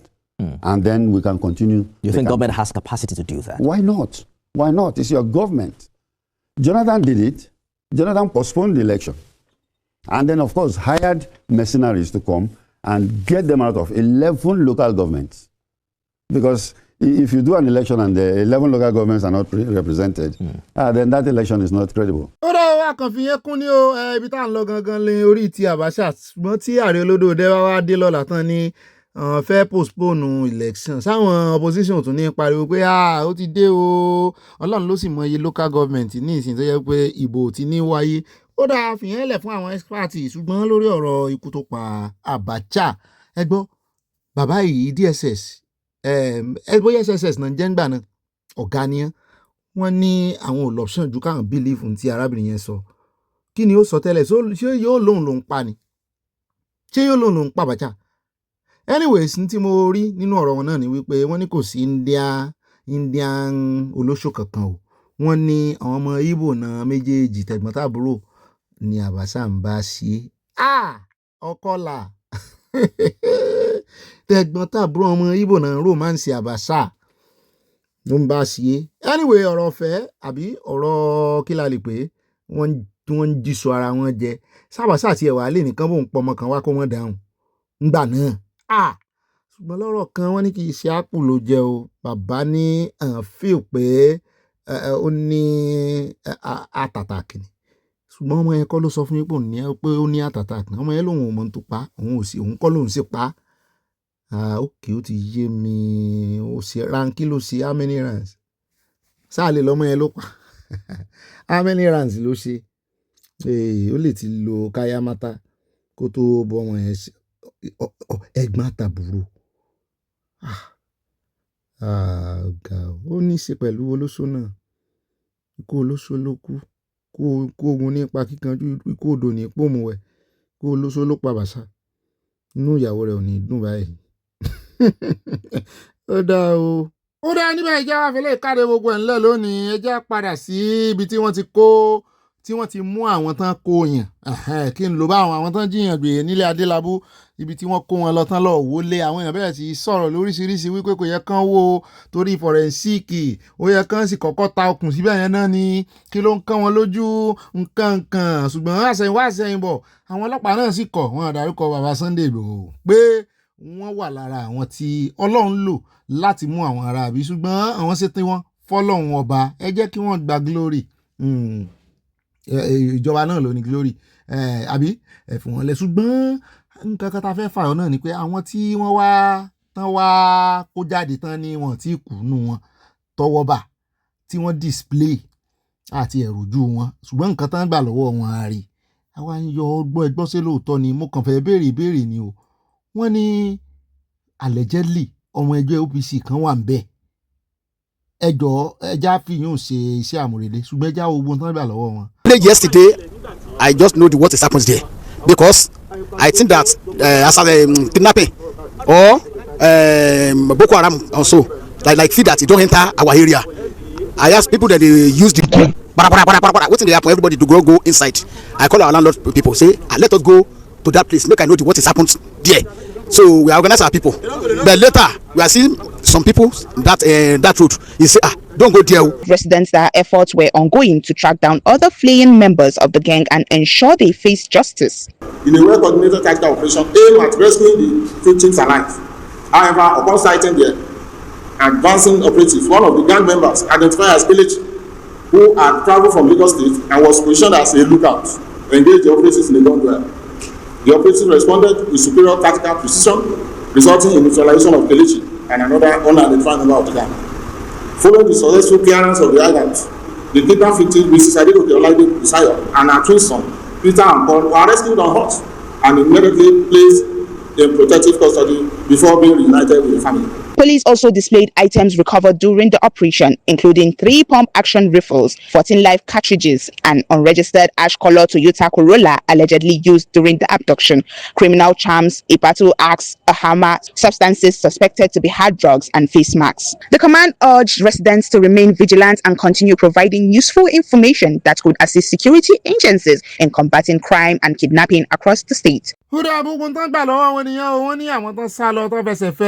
wọ́n sì ń wá wọn wà mọ̀ bóyá nú àwọn tó sá lọ náà ní àwọn OPC wa àmójẹ́rìí kò lè sí OPC nù wọn. àyà ló wá ń já mi sí ní ìsìn wípé kí ni ìjọba gan ṣe fún arákùnrin tó rìkọ́dù kìíní òun gangan ni whistleblower òun ló já mojútùú kìíní kí ni ìjọba ṣe fún sàn identify ẹ̀ ìgbà tó tiẹ̀ fóun gan ní credit ṣé wọ́n wà rántí fún bàbá Sunday Igboho credit